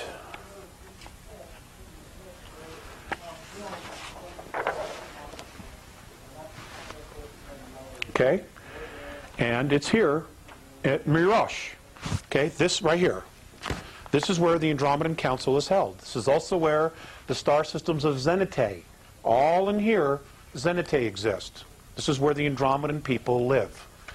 Okay? These systems right here is where the Andromedan Council is held. Now, they are. Yes, they are. The Andromedan Council was created to study migration and to try to limit contact between hydrogen and O2 races, and hence to stop conflict between the two great orders of organic life. Communication between the two species at times remains quite difficult. Okay, that's how it got started. Okay. Interfacing with the hydrogen form, you should talk very slowly. Yes, you should. Everything you should say. And you absolutely want to use the formal, polite language so that nothing you say is misunderstood. Okay? You will know that because they will be wearing some kind of an apparatus over their nostrils. Now, those nostrils could be almost anywhere depending upon the species. Okay? If they're wearing a suit or some type of a helmet, then you can assume that it's a hydrogen. Okay? Or a methane or an ammonia. Okay? Because if it's an O2, an oxygen, he will not need that apparatus. Okay, the Andromedans. These are just some brief notes, and then we're going to do some questions, okay? They are tough, honorable, courageous fighters. They build massive ships to environmentally resemble worlds. Comfortable, solid, and durable craft. These are my own words. They are model galactic citizens. They are responsible to a fault. If they tell you they're going to do something, they will do it, even at great cost to themselves. Okay? They are very active in galactic politics and enjoy considerable influence in galactic institutions. Now, institutions have been set up, okay, especially with O2 civilizations. Those civilizations are the Institution of Civilized Warfare, okay, upliftment. You people would know that as ascension, okay? Their word is upliftment. They don't use the word ascension, okay? And we'll talk about that in a minute. Migration, which is colonization, and traditions, okay? They are very patient, thoughtful, and above all, careful. They have been responsible for the official stoppage of hostilities in many wars and assisted in the withdrawal of all forces that were in those conflicts. Okay, upliftment. A lot of people here on Earth in the New Age circles talk about ascension. But, you know, nobody really knows what the ascension is. Okay, they know that, well, what we do know is that there are higher densities and that all of us are striving to reach a higher frequency in the hopes that we will move into a more evolved society, become more evolved ourselves, and become more expanded consciousnesses. Because sometimes third density is just too damn hard. I acknowledge all that, okay? All of that is correct. Those things do happen. And there is archaeological evidence in the galaxy of races that have actually changed their frequency and moved to a higher level. That's a fact. But it is not called ascension. It's called upliftment. And apparently, none of the races that have done this have done it by themselves. They have always had someone help them out of the mess that they're in. Reach down and basically mentor them to the next level. Does that mean they don't have a body anymore, physical body? No, they have a physical body. There's physicality in all the dimensions. Okay? There is. You know, you just don't move up to 4th density and 5th density and now you're just this little cloud blowing with the breeze and, you know, it's not like that at all. Okay, it's as solid as this, it's just completely different. Okay, the physicality is different. The physicality is much bigger. It's on a much grander scale. Okay, the color spectrum, okay, or the color spectrum where we live on now is 72 different frequencies of color. 5th density, it's 123. Okay? And I've talked about this before. There are colors and things that I've seen that I can't explain. There's just no way, because there's nothing here to compare it to. Okay? Okay, I want to do 15 minutes of questions, and then I'm going to turn it over to Mr. Russ. Robin. Okay, I wanted to ask about the Dogons, you know, and that whole Syrian thing, that when the Dogons tribe in Africa said they were visited by the Syrians. And right, from Cirrus B, and they had maps before we even knew that Cirrus B came about. Well, did they have a fish tail? I'm not aware of that. I'm not aware of that at all. I have an actual fish tail. No. Do we Demi. know, you mentioned upliftment, do we know who or if we are being helped with upliftment? I think that that's a possibility. I think that that is an absolute, real, definite possibility. Because Visayas said to me once, before he crossed over, that our specific Terran race was one of the most promising human species that they had seen in a very long time. Okay? Despite all the other crap, we were one of the most promising. However, and I'm giving you my own opinion now, based on what I know. I don't know this as fact. But if the Andromedan Council does what they're planning to do next year and try to remove all regressive presences, extraterrestrial presences, off the planet and the moon, if they do in fact do that, Mornay has said that they are planning to just sit up in space, we will all see them, and watch us for anywhere from 2 to 4 years in our time. And what they want to do is they want to see how we are going to react with each other when we're not being manipulated. Will we in fact come together? Okay? Now the point that I made this morning was there was a period of 300 years where there was absolutely no extraterrestrial intervention. And what happened? We dusted off the monarchies of Europe and we created the United States of America. The United States of America, ladies and gentlemen, was never supposed to happen. It was an accident. It was never supposed to happen. Okay? The royal families of Europe, who were connected to the extraterrestrial lineages, were never supposed to lose control. Never. And once America opened up Pandora's box, a lot of people followed. You know, because we had all been sick of the tyranny, you know, and we still are. Go ahead. Well, to follow up kind of on that, anything you might be willing to say about shape-shifting, royalty, draconians, that sort of thing? I had this conversation earlier as well with a member of our audience. Shapeshifters. Does technology exist where someone can create a holograph around themselves? Yes, the technology does exist. Is that technology presently being used on Earth? The answer to that is no. Okay, now, can a regressive entity take over a human body? The answer to that is absolutely yes. And the process is actually very simple. They abduct someone, they bring him to death very slowly, and the moment his last breath, his essence, leaves the body, they replace it with another. Several moments later, that person, that body will rise off the table. It'll be the same physical body, but inside it has a completely different agenda, because now it's a different soul.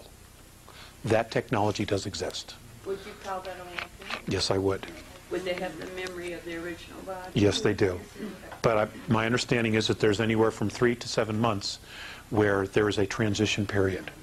And generally when it happens to a major figure, they will be out of the limelight or be very rarely seen. Okay, when that happens, because they're still adjusting.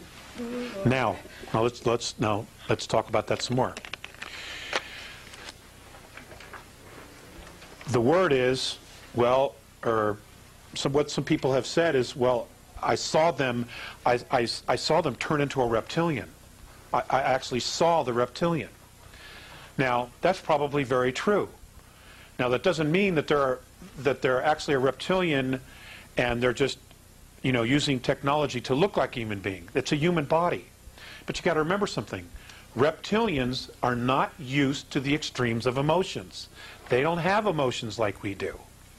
Okay, in fact, many of the human races out there don't have the extreme of emotions that we do. So what happens is that if there's a situation where the body gets excited, because it's a human body, that's what it does. It's this huge antenna. When it gets excited, the reptilian soul inside doesn't know how to act. Okay? So he probably either gets frightened or he gets alarmed. And when he does that, because they're extremely powerful souls, okay, you see a projection of themselves. You see the projection of themselves in their auric field. You will see it, okay, because they're not used to the emotions. They don't know how to handle it. And that's part of the transition period. That's what I've been told. Well, can an original reptilian have sex with a human being? Yeah, but no offspring will come of it. You know, if there's offspring, it's because there was a genetic manipulation. Why would they do it then? Just I actually don't know that it actually has been done, but it can. They do have a phallic. The mating quality. I'm sure that comes into play. well, I mean, I've run into that with some people. Some of my Could be. Maybe they just want to, maybe they're trying to experience, maybe they've been watching humans do it. They see the heightened emotion and passion and the rush that we get at that moment, and maybe they're trying to experience it themselves. well, they say they are attracted to, you know, orgies and Well, because of the emotion, right? Different races on Earth. Why? Are they different combinations of this 22 or what? Yes, they are. Okay. Yes, they are. Do you know what ones are what? I know some of them. I know some of them. But I'm not prepared to talk about that tonight. But we will do it really, really soon. I promise within probably 4 weeks it'll be up on the website. Okay? So that, you know, I'm extremely motivated to create a scorecard. Okay? So that everybody knows who everybody is. Especially if this thing is coming down. We need to know. Or at least the information needs to be available. Those who want to know will find it. Alex, you don't have to answer this if you don't want to, but are the Caucasians all from one strain, or are we a mixture? We're a mixture as well. We all are. We're all a Heinz 57 with a moderate to good temperament when we're left alone and not provoked.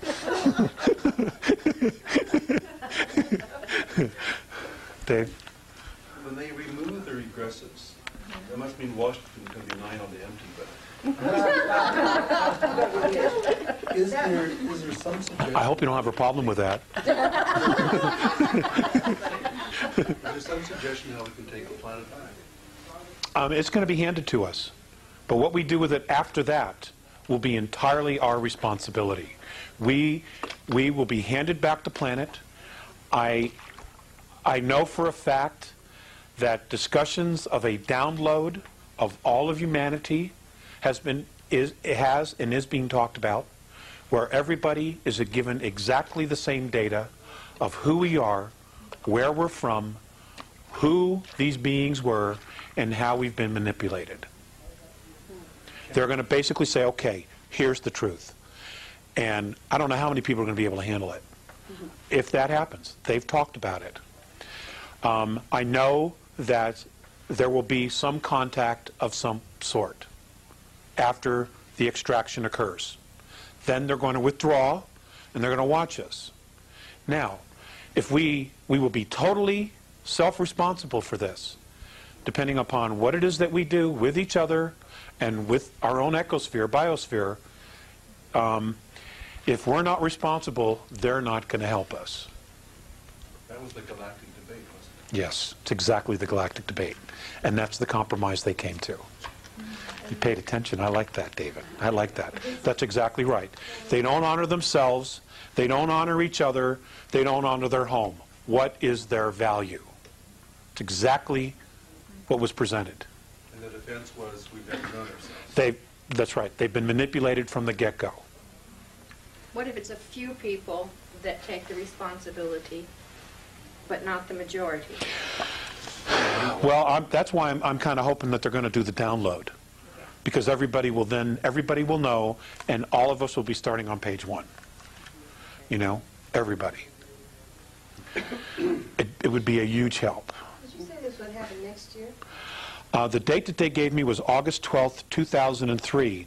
Now, the reason they've given me that date and that specific day, and I didn't know about this till a couple of years ago, why that date, was, remember the Philadelphia experiment? Mm-hmm. When they sent the Eldridge through time and they ripped a hole in time? Well, they created a portal that was never supposed to be there.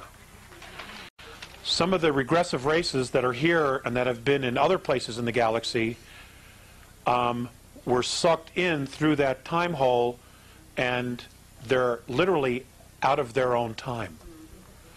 And the idea is to round them up and literally say, okay, we are either going to take care of you here and now, or you're going to be allowed to go back through that hole. Because it opens on that day. So that's 60 years, is it 60 years? Is that what that is? I believe it's 60-something years. Was it on August the 12th? Oh, yeah, August the 12th. So it's Uh-huh. 2 days. Yep. What will we experience? So when that hole opens, they're going to have the opportunity to go back to their time to where they belong. Okay? And the hope is that they'll do it, and the thought is that they actually will do it. Once that hole closes, there are apparently galactic races that have been recruited from outside our galaxy who know how to fix it. And they're already here, apparently. And as soon as that hole closes, they're going to seal it forever so that it never happens again. It doesn't open again. Because it didn't cause problems just for us. It caused problems for everybody. Everybody. Because it created a bridge between two different times. So what will we experience on that day? That's a great question. That's a really, really great question. And Marilyn, I have absolutely no idea. I have absolutely no idea. All I can tell you is that unless I hear otherwise, I will be taking that day off of work. If it's been postponed, I'll go to work. If I haven't heard any change in the schedule, I will be not going to work that day. It's a sick day. Apparently. Now, is there any correlation between this event and the approaching of Planet X? That's a great question, too.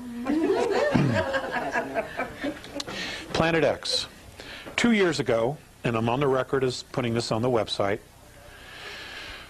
the Andromeda, the Nibiruan, a portion of the Nibiruan family, the Enki line, approached the Andromedan Council and asked for permission to enter our solar system to retrieve mining equipment, okay, and other materials that they had left behind when they left here. There was a considerable amount of debate.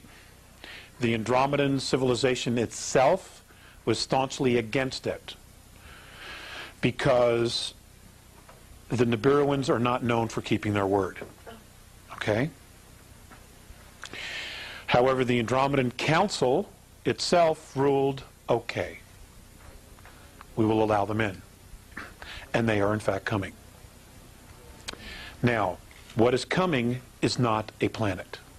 It is in fact an intelligently guided planetary-sized craft. Okay? It can maneuver, it can change direction, it can come and go anywhere it wants. All right? It is not in an orbit, like we've been taught. Okay? It is not. So if it's a That- spaceship, It is a spaceship. Not hurt. It's just a very big one. it's not gonna. Well, it can hurt us. You know, if it comes too close to us, its field will in fact cause a lot of problems here. Is it But as at the big same as- time, what? Is it as big as they say, 4 times as big as? Oh yeah, sure. Oh yeah. There are motherships. The Andromedans have told me of races that have mother craft from the Andromedan galaxy that are twice the size of Jupiter, that house over 1 billion beings on it.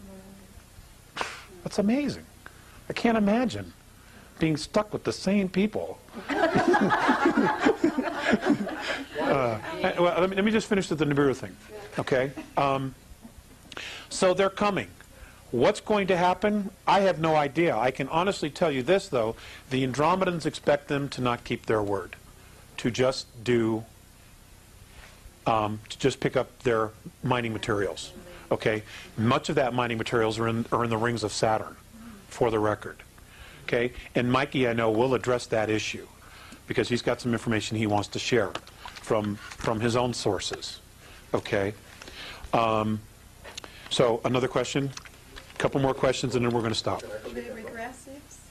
It's entirely up to you, Mike. It's your gig. You said the removal of all regressives. Regressives. I mean, hybrids, etc. Yes, ma'am. Yes, ma'am. Now, let's talk. That's a great. You made me think of something that I hadn't put in there.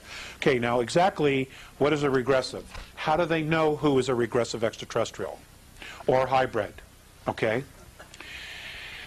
The Andromedans monitor when they start, and they come in, send in their teams to start studying a planet, a race, for induction, for mentoring.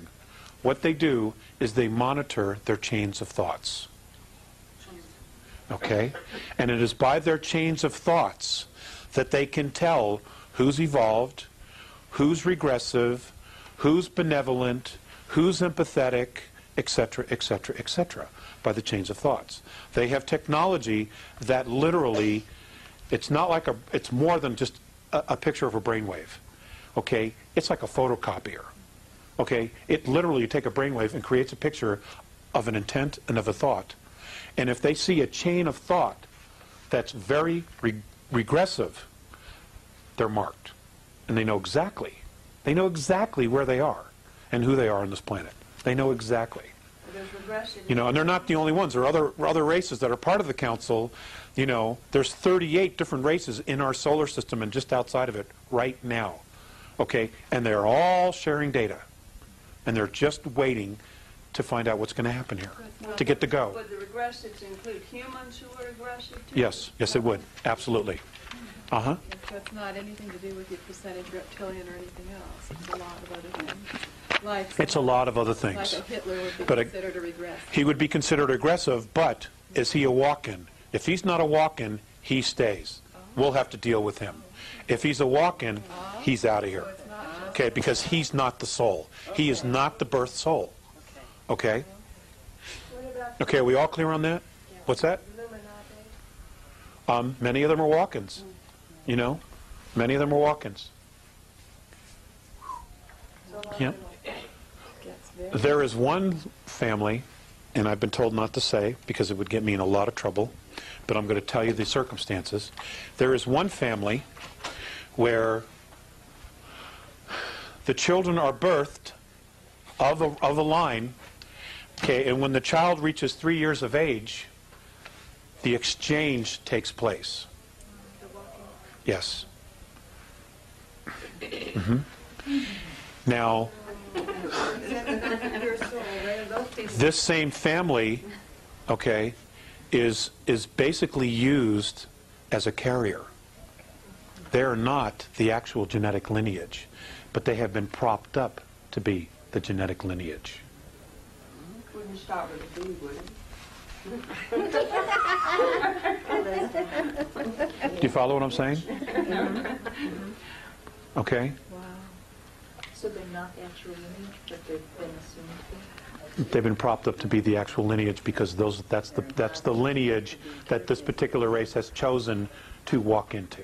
Been used for breeding purposes. Breeding purposes. Thank you. I just didn't want to come right out and say that. It gives me the creeps. Some of the Illuminati will be removed, some will not be removed. The walk-ins will be removed. The actual alien genetics beings will be removed. If they are in fact true Terrans and they're just sons of bitches, we're stuck with them, okay? Because that's our race. The fact that they have a mental psychosis is not a problem that the extraterrestrials, that the Andromeda Council wants to deal with. You know, we need to deal with that. We need to take responsibility for our own race, okay? And again, it goes back to the traditions, okay? The actions of an individual are a reflection on the clan and the species, okay? And that's what they live by, you know, and there's going to be a big curve, learning curve for us, big, if this all goes down the way it might go down. I honestly don't know, you know? Yes, Sandy? Have they already Okay, Michael, got couple minutes. people marked? I mean, some way that they've got them, are they already studying the regressives from the ones that are going to stay? Is there going to be some sort of a mark on people? Yes, it has. And it's already taking place? Yes. Okay. It hasn't already taken place. But they know exactly who Okay. is leaving, and they know exactly where they are. But there isn't a mark that somehow... Like what kind of a mark? They don't need a mark or anything like that. They got the brain waves. Yeah, okay. They've got their chains of thoughts. Okay? What they do is they plug it in. They have their own type of satellite machinery. Okay? And they plug in this brain wave frequency. And their computers, which are incredible, monitor every move they make, and they're recording every thought and every action that they make, and they will answer for it. They will absolutely answer for it. Alex, would you think that... 2 more questions, and then I'm going to retire. Would you think that those that are in this room and other rooms similar that you're talking to, that the reason for it is being that we will be there to possibly help with the transition? Because I would think so. at a time? I would think so. Absolutely would think so. Got to learn the transition first. Right. This is what Right. he's telling us what we need to learn how to say. I don't know what she means by transition. The removal You mean of the to Help the people that are staying? No, when we find out about, when we're given all of the downloaded information as to... People are not going to know how to process it. I mean, like you're you know, like your devout Jewish people, your devout Christians, they're going to have a really hard time transitioning with this information. Okay? Because all of their belief systems are going to implode, you know, big time, you know, and they're going to need to process this, you know, and it's going to be one hell of a interesting experience for all of us. So you mean the control of religion will be exposed to it? Yeah. Oh, it'll be gone. It'll be gone in a heartbeat. 9 out of 10 people listening to you would think you ought to go to the loony bin. I've been told that. I've been told that. Therefore, it will be You know, but very fortunately my wife and my children don't think so, and that's really all that matters. That's why it'd be You know? very difficult, because you're Sure, telling us sure. Well, you know, they're going to see extraterrestrials. They're going to see very large spacecraft. They're going to see hundreds and hundreds of miles, maybe thousands of miles worth of motherships in the sky. You know, and I mean, are they going to look at me and say, "I don't really see that"? You know what I'm saying? You know, and then who's in denial here? Okay, that's why, and I think that there is a move to really educate people, and I think that there are elements within world government that are benevolent, that are really trying to solve a very difficult problem, that are trying to help, and I think that's why the Disclosure Project has been allowed to get off the ground. Because for those of us who have been studying this information, that's the smoking gun, you know, and you know, that whole thing is, it's about the speakers. It's about the guys telling their stories. It's not about Stephen Greer. All right? And I want to make that crystal clear. I think Stephen's done everybody a great service, but it's not about him. It's about the guys on the tape that are putting it on the line. It's my bride. because Baby fell asleep. Even people like us here, it's almost mind-boggling. Yeah, it is. The enormity of the whole situation. My wife and I talk about this stuff at dinner. We've had Mike over to the house several times, and you know, we talk about it. And the frustration for us is, well, you know, how do we get this information out there? You know, it's hard. It's hard, and all I can do is offer it. You know, I can't make a living at this, that's for sure. You know, one more question, and then Mike. Dara? Because we're here, we believe, and that we've taken the initiative, would it be possible that the Andromedans may want to also include us as like spokespeople for the lay people, that they would assist in contacting us, or are they going to take a stance and not in our face at all? No. I've been talking to them for 15 years about adding more people to the list. No, that... All of us here in the room would be open to that. Right. My understanding is that many people in the next several years are going to be contacted. But depending upon the lineage, the extraterrestrial lineage that is dominant in your physicality, it will be that clan or that star system race that will contact you. That's how it's done. It's all about the lineage. Out there, and it is here. It really is. Okay? Ladies and gentlemen, this has been such a pleasure for me, you know, to get a lot of this off my chest and my head, and maybe the hair will grow back now. I just want to say thank you. You're in for a real treat as well, because Mr. Mike Rust has a lot of information. He's extremely enthusiastic. And have your Kleenex and tomatoes ready. Mike, you want him to take a 1-minute break? Or? Okay. I'm going to write some stuff down real quick. So at 12:02 noon on August 12th. I don't have a date. I don't have a date. I don't have a time, I mean. I'm joking. I know you are. But you know, some people would say, like, take that serious. No, no. If I get more information, It'll be on your website. It'll be on the website. It'll be posted immediately. So you say this morning that the star tetrahedron is imprisoning us. Why would we ingest that? That's the energy around the planet. Okay, but The clustered water and what's it? It's clustered and unclustered? it's clustered and then that which comes through the I tap. can't remember. Yeah, anything that goes through pipes and stuff like that, it's unstructured. There's structured water, which has this in it, and they've proven you can put it underneath the microscope and you see it. It's just alive. And that's good for you. And that's good for you. And that is good for you? Yeah. It doesn't... Because we are in this existence. Mike, you can use your overhead? Yes. Okay. Maybe not this second, but... So we are in this existence, so we need this scenario going. But don't we want to morph to the... Yeah, you know, it will go.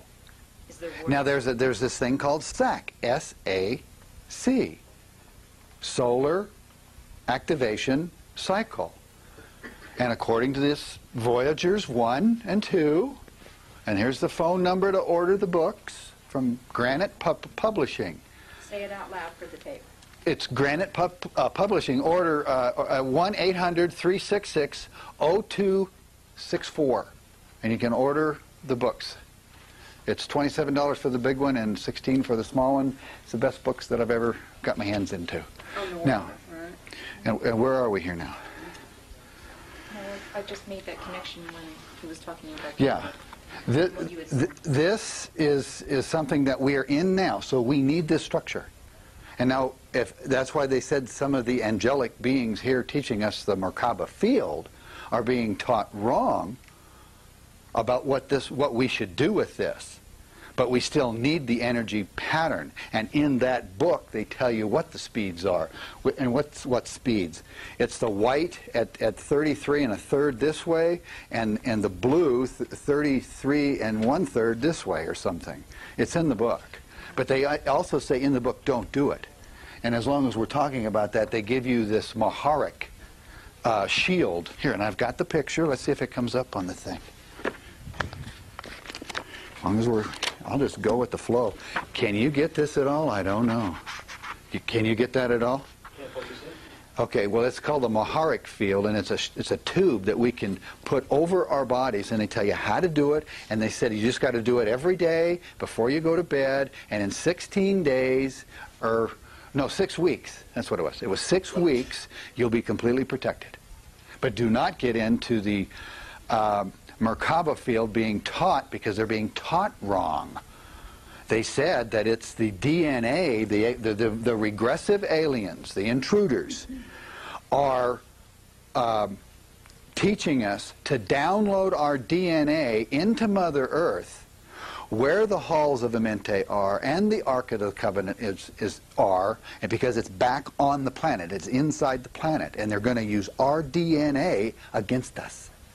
So you do not want to fire this thing as being taught. Because Thoth was Anunnaki, right? Did you say? Thoth was Anunnaki. You were showing us the spelling of the pillar you showed us in the book. Oh, I'm sorry. Can you do that on the overhead, or? Here. I just lost the page. Had the piece of paper. Oh, yeah, it did. Here it is. Here. Coming up, gang, coming up. It's the, it's personal and planetary, M-A-H-A-R-I-C,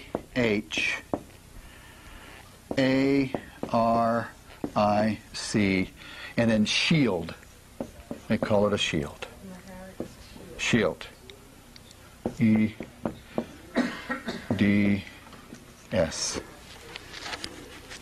And it's a chart.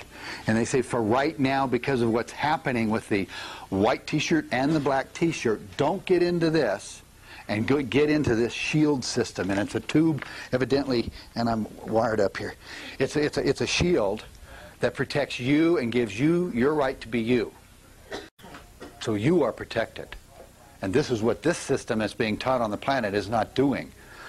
And I'm going to, there's a popular person out teaching this. There's several people. They said in Voyagers 1 and 2, you fire this system right at your tailbone first, or right around the first basic 9 cells that you are created, that are always alive. You do that first, then you can go out and do anything you want. But that squares you with you, so you can learn who you are. Another scenario, as long as we're on the subject, is if somebody is teaching you that God is out there and not here, that's the regressives here. Prime Creator is here. It's here first. You understand and love, honor, and care this. And we're not taught that here on this planet. We're not taught to love ourselves. Clean fingernails, everything nice, nice clothes, beautiful home. This comes first. Then, and there is a, the teacher that I was with, there's a progression of what you do.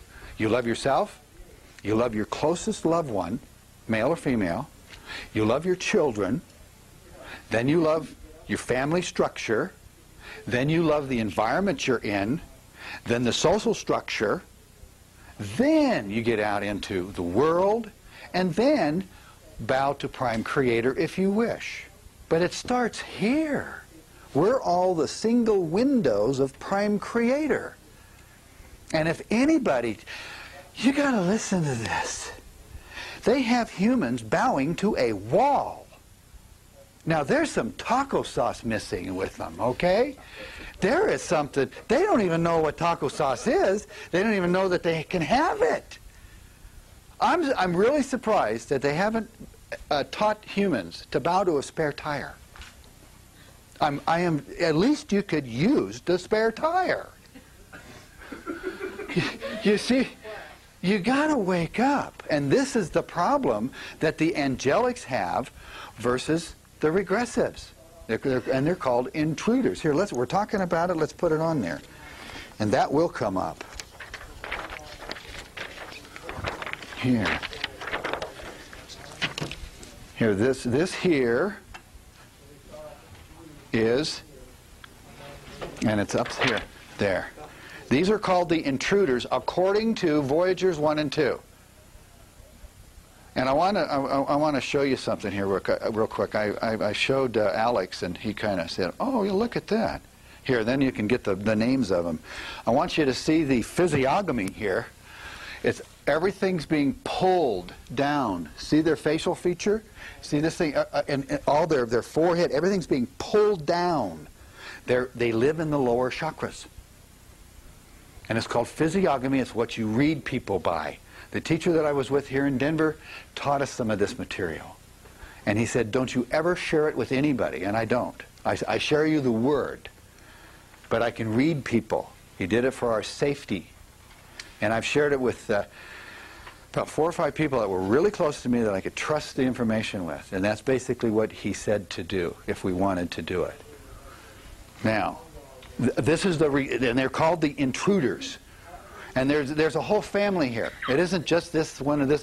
There's families here, massive families. And then we have and where'd they go? Ah!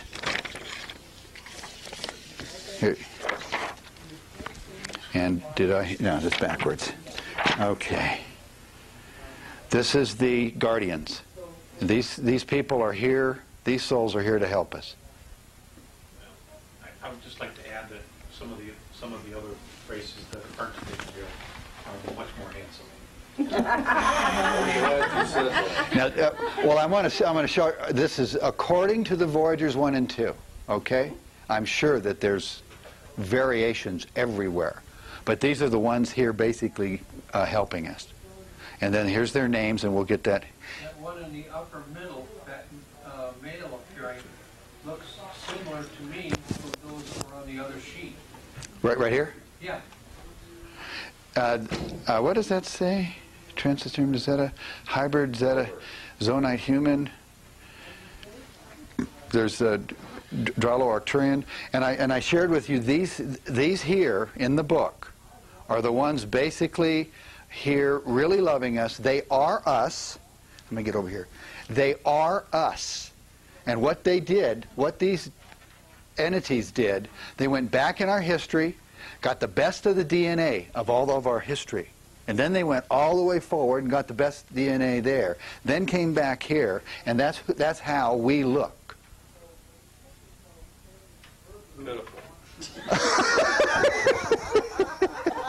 Yeah, Mommy don't like me no more.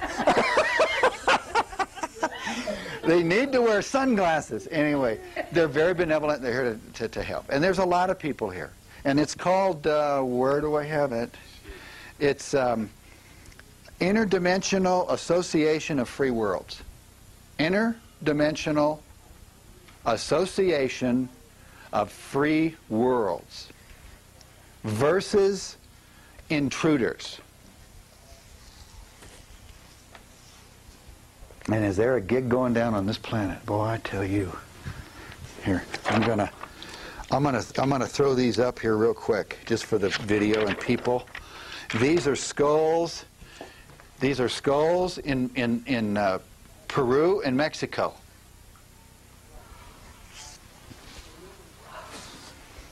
And then I'm just going to go through them, and then we can get into some material.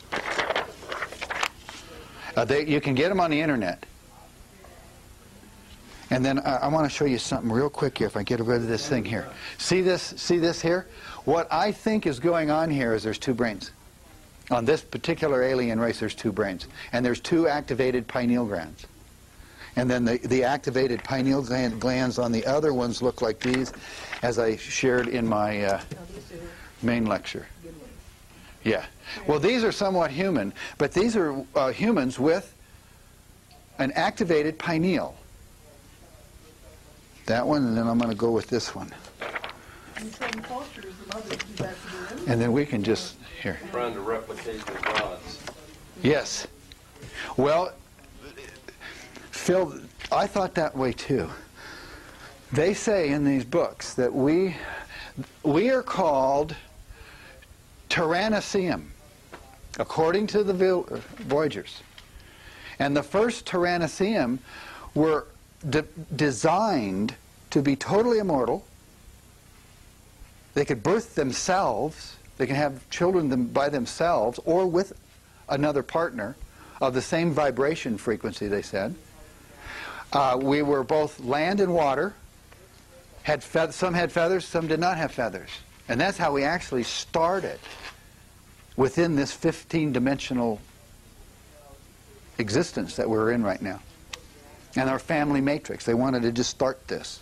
And it's a seeding, and they call it, this is a third seeding. 1 and 2 down the drain.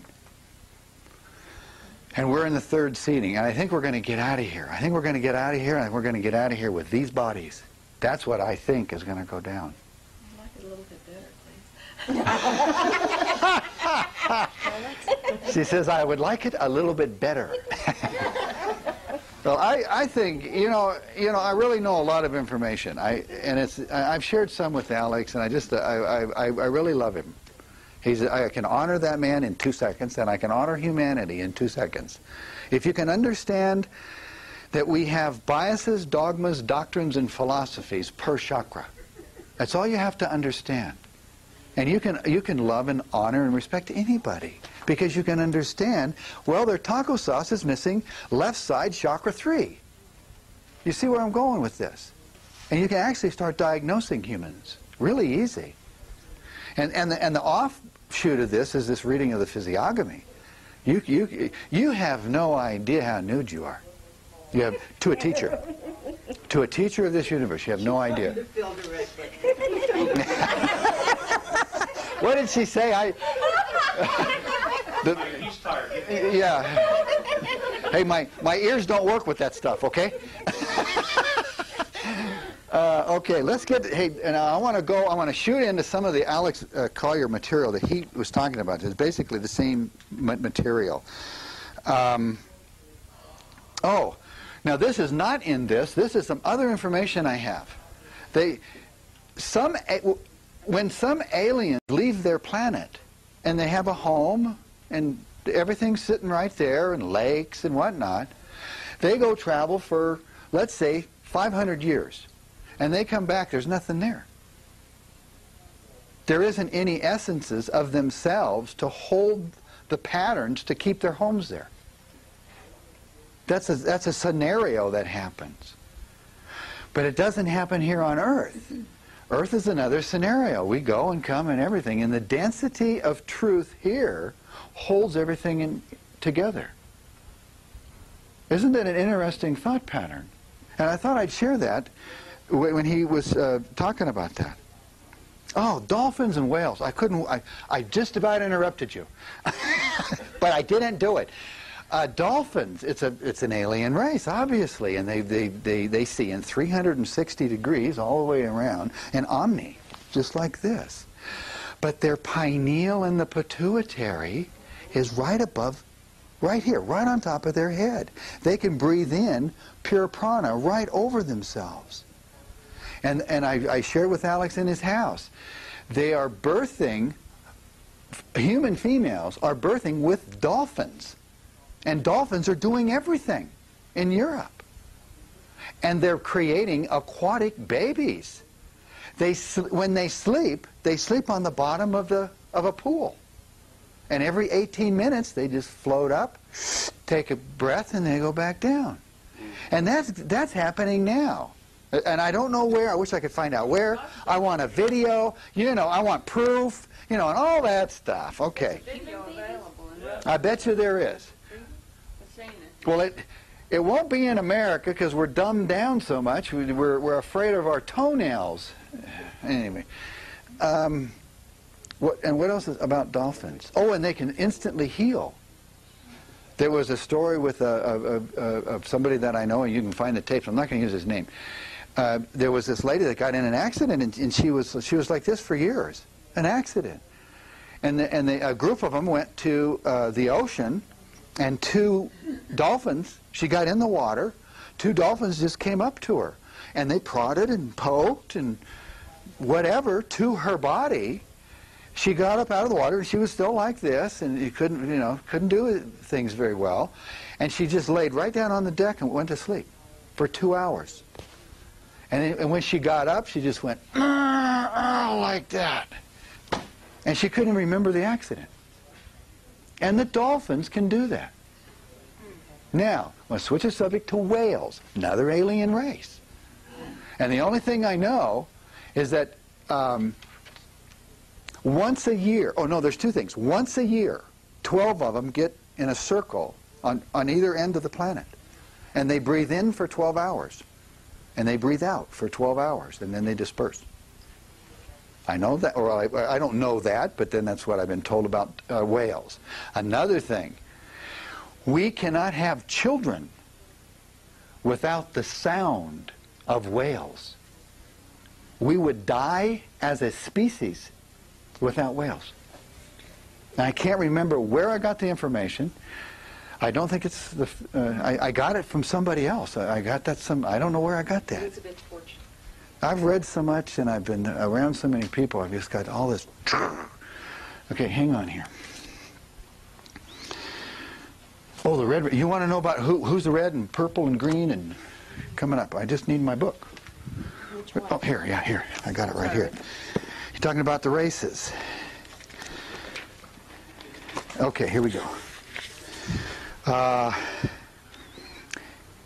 Hey, I'm not even going to try to pronounce it. I'm just going to put them up here. U-R-A-N-T-R-I-A-N-S,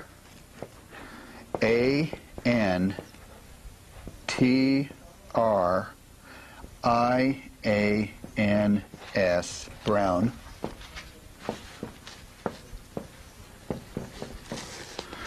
And then B-R-E-A-N-O-U-A,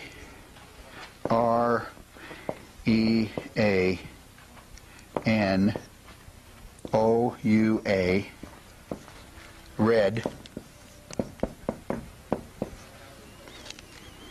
Oh, and then this is dimension 2, or no, a DNA strand. I'll take it back here. There's a DNA strand that causes it, according to this book. So it's an S, strand 2. This is strand 3. HIBIRU,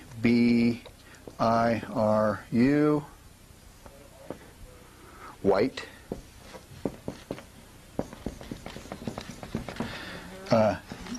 S4.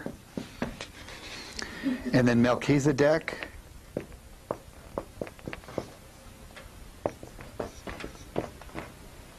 IZEDEKS,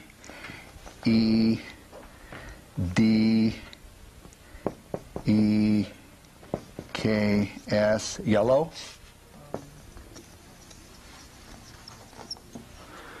And then S5. And then YUNASETI,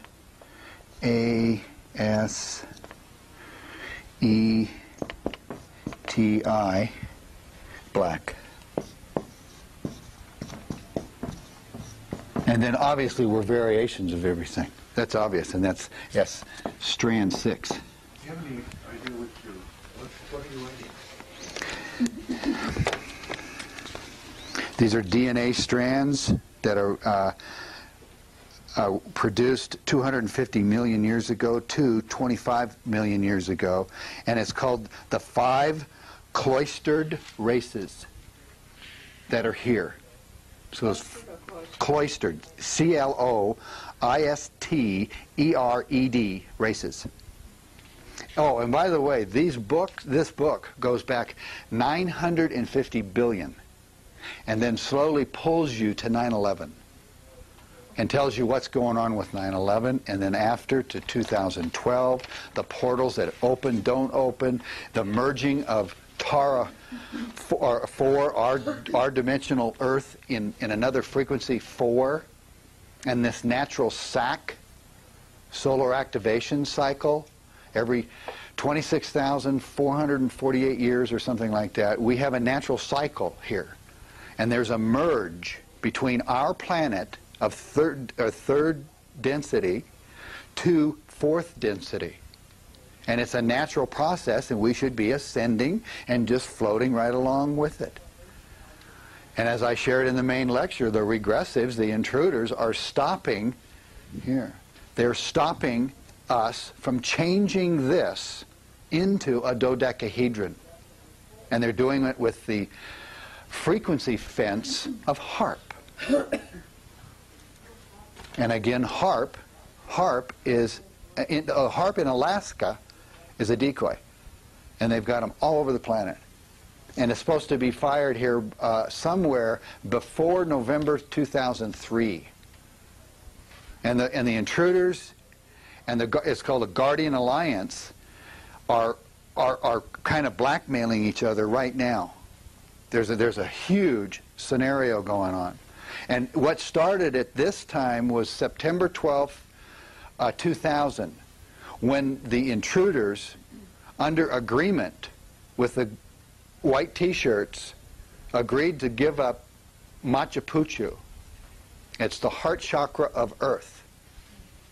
They agreed to give it up, and they said, no, we're not going to do it. And what that caused was the heart... See, wherever a civilization is, DNA and chakra on the planet is in correlation with it. And what has happened is that in Atlantis, when Atlantis fell, we fell. All the chakra systems fell. Earth tilted. A lot of damage was done. It just about died. That was it. And through the positive aliens, the white T-shirts, it was all corrected. And the regressives have had this chakra point under control since the last sack, 26,000 years. And they had agreement to give it up and whatnot, and we shift and we do our thing. They say, no, we don't want to do that. And one of the reasons they don't want us to know who we are and to get back to our soul families that we have not been with for 212,000, 500,000 years or something like that. We've been in a prison for a long time. They don't want us to know what the atrocities they've done to us. If we wake up as a collective, they may not exist if we go into just anger. That's what they don't want. If we go into just anger, which is our right to do that, you do not hold in love from your body. You do not hold in hate. And how you do it. And, this is not this material. This is a teacher material that I was with. It's another scenario. You do not hold in love nor hate. And you can go into just anger. And the regressives do not want us to go there whatsoever. But on August 12th next year, that's going to be taken care of, right? August 12th of next year. That's in the book there somewhere. What's supposed to happen? What's happening on August 12th? Download. Oh, the download. Well, see, that's one of the scenarios. Everything's leaving. See, yeah, and that is what he said was a possibility here. According to the Voyagers books, it's all in the air. Everything, they have no idea what's going to do, because one group is blackmailing the other group. They did say that if a frequency fence is put in place, we will have a flyover by the regressives. So if we see a flyover between now and 2003 of spacecraft, we're in deep doo-doo. But things are in place now, and they haven't. There has not been a flyover. They're still just seeing sporadic spacecraft and whatnot. They also said that it's just a parking lot out there, and so does a lot of people. There's one. They're just one frequency or one tone or something away from us seeing them, and they can show up anytime. They can allow us to see them anytime. So there's a lot of scenarios. There's a lot of things going on here. Another thing that and this is really interesting, they're going to split the frequency of Earth, and they got permission to do it. They're gonna go with a 22.5 degree shift instead of a 45. A 45 puts us from third dimension we live in right now, and we can merge right to Tara. Okay? And that's going from a frequency 3 to 4th chakra. And Earth has got to go from 3 to 4th chakra at the same time. So what they and 4th chakra is under regressive control, black t-shirts. So what they have done and got permission to do is shift 22.5. And what does that do? It goes 3.5. And then that shifts all the energy to another time frame. The regressives can't get to it, and we're home free. And there's this 10-year window of this merging of Argartha. Argartha is vibrating and in a frequency of 3.5. So that's going to be the first thing we see. But it will save our butts. So they're doing that. And there's some blocks on that. I don't know. The books are so interesting. I could just sell these things from day one. I've been into a lot of material. And I've been with a teacher here in Denver for 10, 15 years. I don't know how long I've been there. I've been taught the highest mysteries of our universe. Never written. So she spent 3 months putting in the updated Kalantic codes that were given to her so she could write another book. This is why this is so thick. And it's really good info. The World Trade Center, the towers gang fell down too fast. The whole thing is not right. All you got to do is get a physics teacher, somebody that knows mathematics, somebody knows a steel structure. Anybody will tell you that knows what's going on there. They fell too fast. The regressives here have a machine. It's a beam pulse generator of some kind. And it's called the trumpet. And it's, do you have this? This, I hope.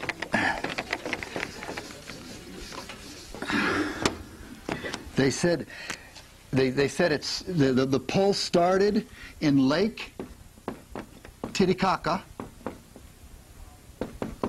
It went to the Bermuda Islands. I'm just going to put B because I don't know how to spell Bermuda. Then it was held here until the first plane hit. And the trumpet, they said that it's a tube like this. It was held here, and it came up here like this.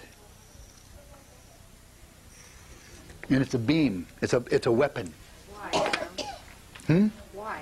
Oh, why did they take the towers out? Our Constitution. We should not be here as America as free people. Romper room, no, if you're on a power over model planet, which is what Alex got me into. I love it. It's a power over model planet. We're a free country. We think, by the way. Jesus Christ. Our Constitution is a joke. I mean, we don't have any rights. Anyway, well, yeah, it's the people that are controlling here, which have been soul switched and you name it. I mean, I hope to God, our prime creator, whatever it is that he's right, and they come in and clean this place. I think there's enough honorable, intelligent humans on this planet, and we're going to be just fine. You know another scenario that's going to happen? We've been in a prison for 212,000 years. They want us to get back to our soul matrix families that we've been separated from for that amount of time. We're going to be extremely intelligent, wise, have wisdom beyond all belief. Because we're going to remember ourselves as that female or that male or this consciousness, I did this. We're going to have the density to just, I think, change our universe, which in turn changes everything else because of this holographic existence that we're in. That's why I showed people the flower of life pattern. Let me, here, I can get that real quick. I can put it up on the, or that won't be on the thing. It won't show up. Mike, are you saying there is a pattern that if we follow it, we achieve something that is beneficial? Or are you saying that we're going to create a pattern that may somewhat resemble this flower of life? We were created out of that unit. Everything here in this universe was put through that pattern. So if we create within the flow of that pattern, as a collective, okay, if we create within that instead of just make it up as we go. Well, we're not going to be making up anything. We actually have a template to follow, I think. Yes, and where is the template? The template to follow, because we'll know where to go because we've gone through the halls of Amente before. The template for the DNA of everything in this universe is in this halls of Amente. I don't know, it's a spacecraft, I don't know. And they said the Ark of the Covenant is shaped just like the Ankh. This is why in Egypt they presented the Ankh, this, in ceremony to Egyptians that were ascending. The ceremony was to the back of the person. Because they take the third chakra here, and you can be trained how to do it with the Kundalini sexual energy. You bring it up and you think it out here around the body, around the head, and into your fourth chakra. And it is a way to become immortal.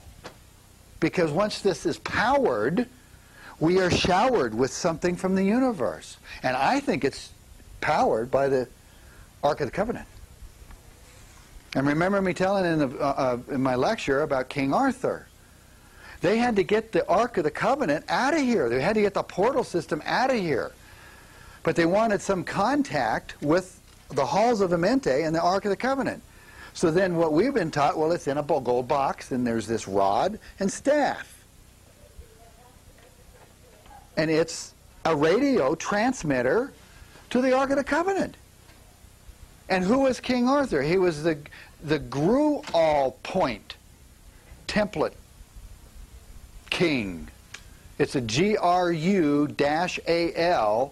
point. And what would that be? It has to do with the ley lines of the planet. It has to do with the chakras of the planet. There were a lineage here, a family lineage to protect and hide energies of Earth. And the early wars, I shared with the early wars, and they just go right down the line. This group had it, they warred, that group had it, they warred, and it got it, and the staff and the what was it? The rod. I'll get there. I'm tired. No, I'm not. Anyway, they became separated from the ark. I guess the ark just had the rod. And this is where the term Excalibur came from. And Merlin helped King Arthur get Excalibur back into the box called the Ark of the Covenant. And then he did a turncoat on King Arthur. And I'm just now getting into some of that material. I got to read this thing about 10 times to get all these facts down pat. Lancelot was a Luciferian Knight Templar, and he was shipped in to cause havoc. And then King Arthur was the last one to have in his possession the Ark of the Covenant, and it's still buried on the planet somewhere to this day. It's buried. So maybe that can be found. Obviously, if anybody gets into the halls of Amenti and to the record-keeping system, we'll find the Ark that we know is in the box. It's just a radio receiver. They said it's rods made out of gold with crystals in it that are powered from another universe, which is how, by the way, they built the pyramids. And they built beautiful cities, they said. They could bring power through the Ark of the Covenant when it was here on Earth, and the power would levitate rocks, and they could build beautiful cities, and on and on and on. They had beautiful civilizations here. I want to see if there was the shapeshifters. I've been the teacher that I was with shapeshifted 3 times in front of me within the 15 years I was with him. And what it is, I've been told, and I don't know whether he agrees or I don't know. There's so many things and different aliens here. Heck, I don't know. I've been told that they wear a space suit, and they have to adjust it every now and then. And I think the teacher that I was in front of was adjusting his suit. And I believe he was benevolent, but I don't know. Oh, that's another thing. Listen to this very carefully. Don't put all your energy into one thing. Like, don't put your money all in one spot. Don't put all your thinking and processing into one system. There's too many blackmail systems going down here on the planet because of the intruders. They've had 26,000 years plus to mess up every thinking pattern we got. That's why Len Horowitz says everything's in reverse. The teacher that I was with, he said, take everything you know, write it down if you can, and just reverse it 180 degrees. And he said, you will be more correct in your thinking pattern than anybody on the planet. And it has never failed. I find out something, and so I said, well, all I had to do was reverse that sucker. It's really simple. Do the same thing with the newspaper. Oh, yeah. No, thank you. Listen to this. The TV set. Obviously, keep the damn thing unplugged, okay? Because they get you at night. It's on.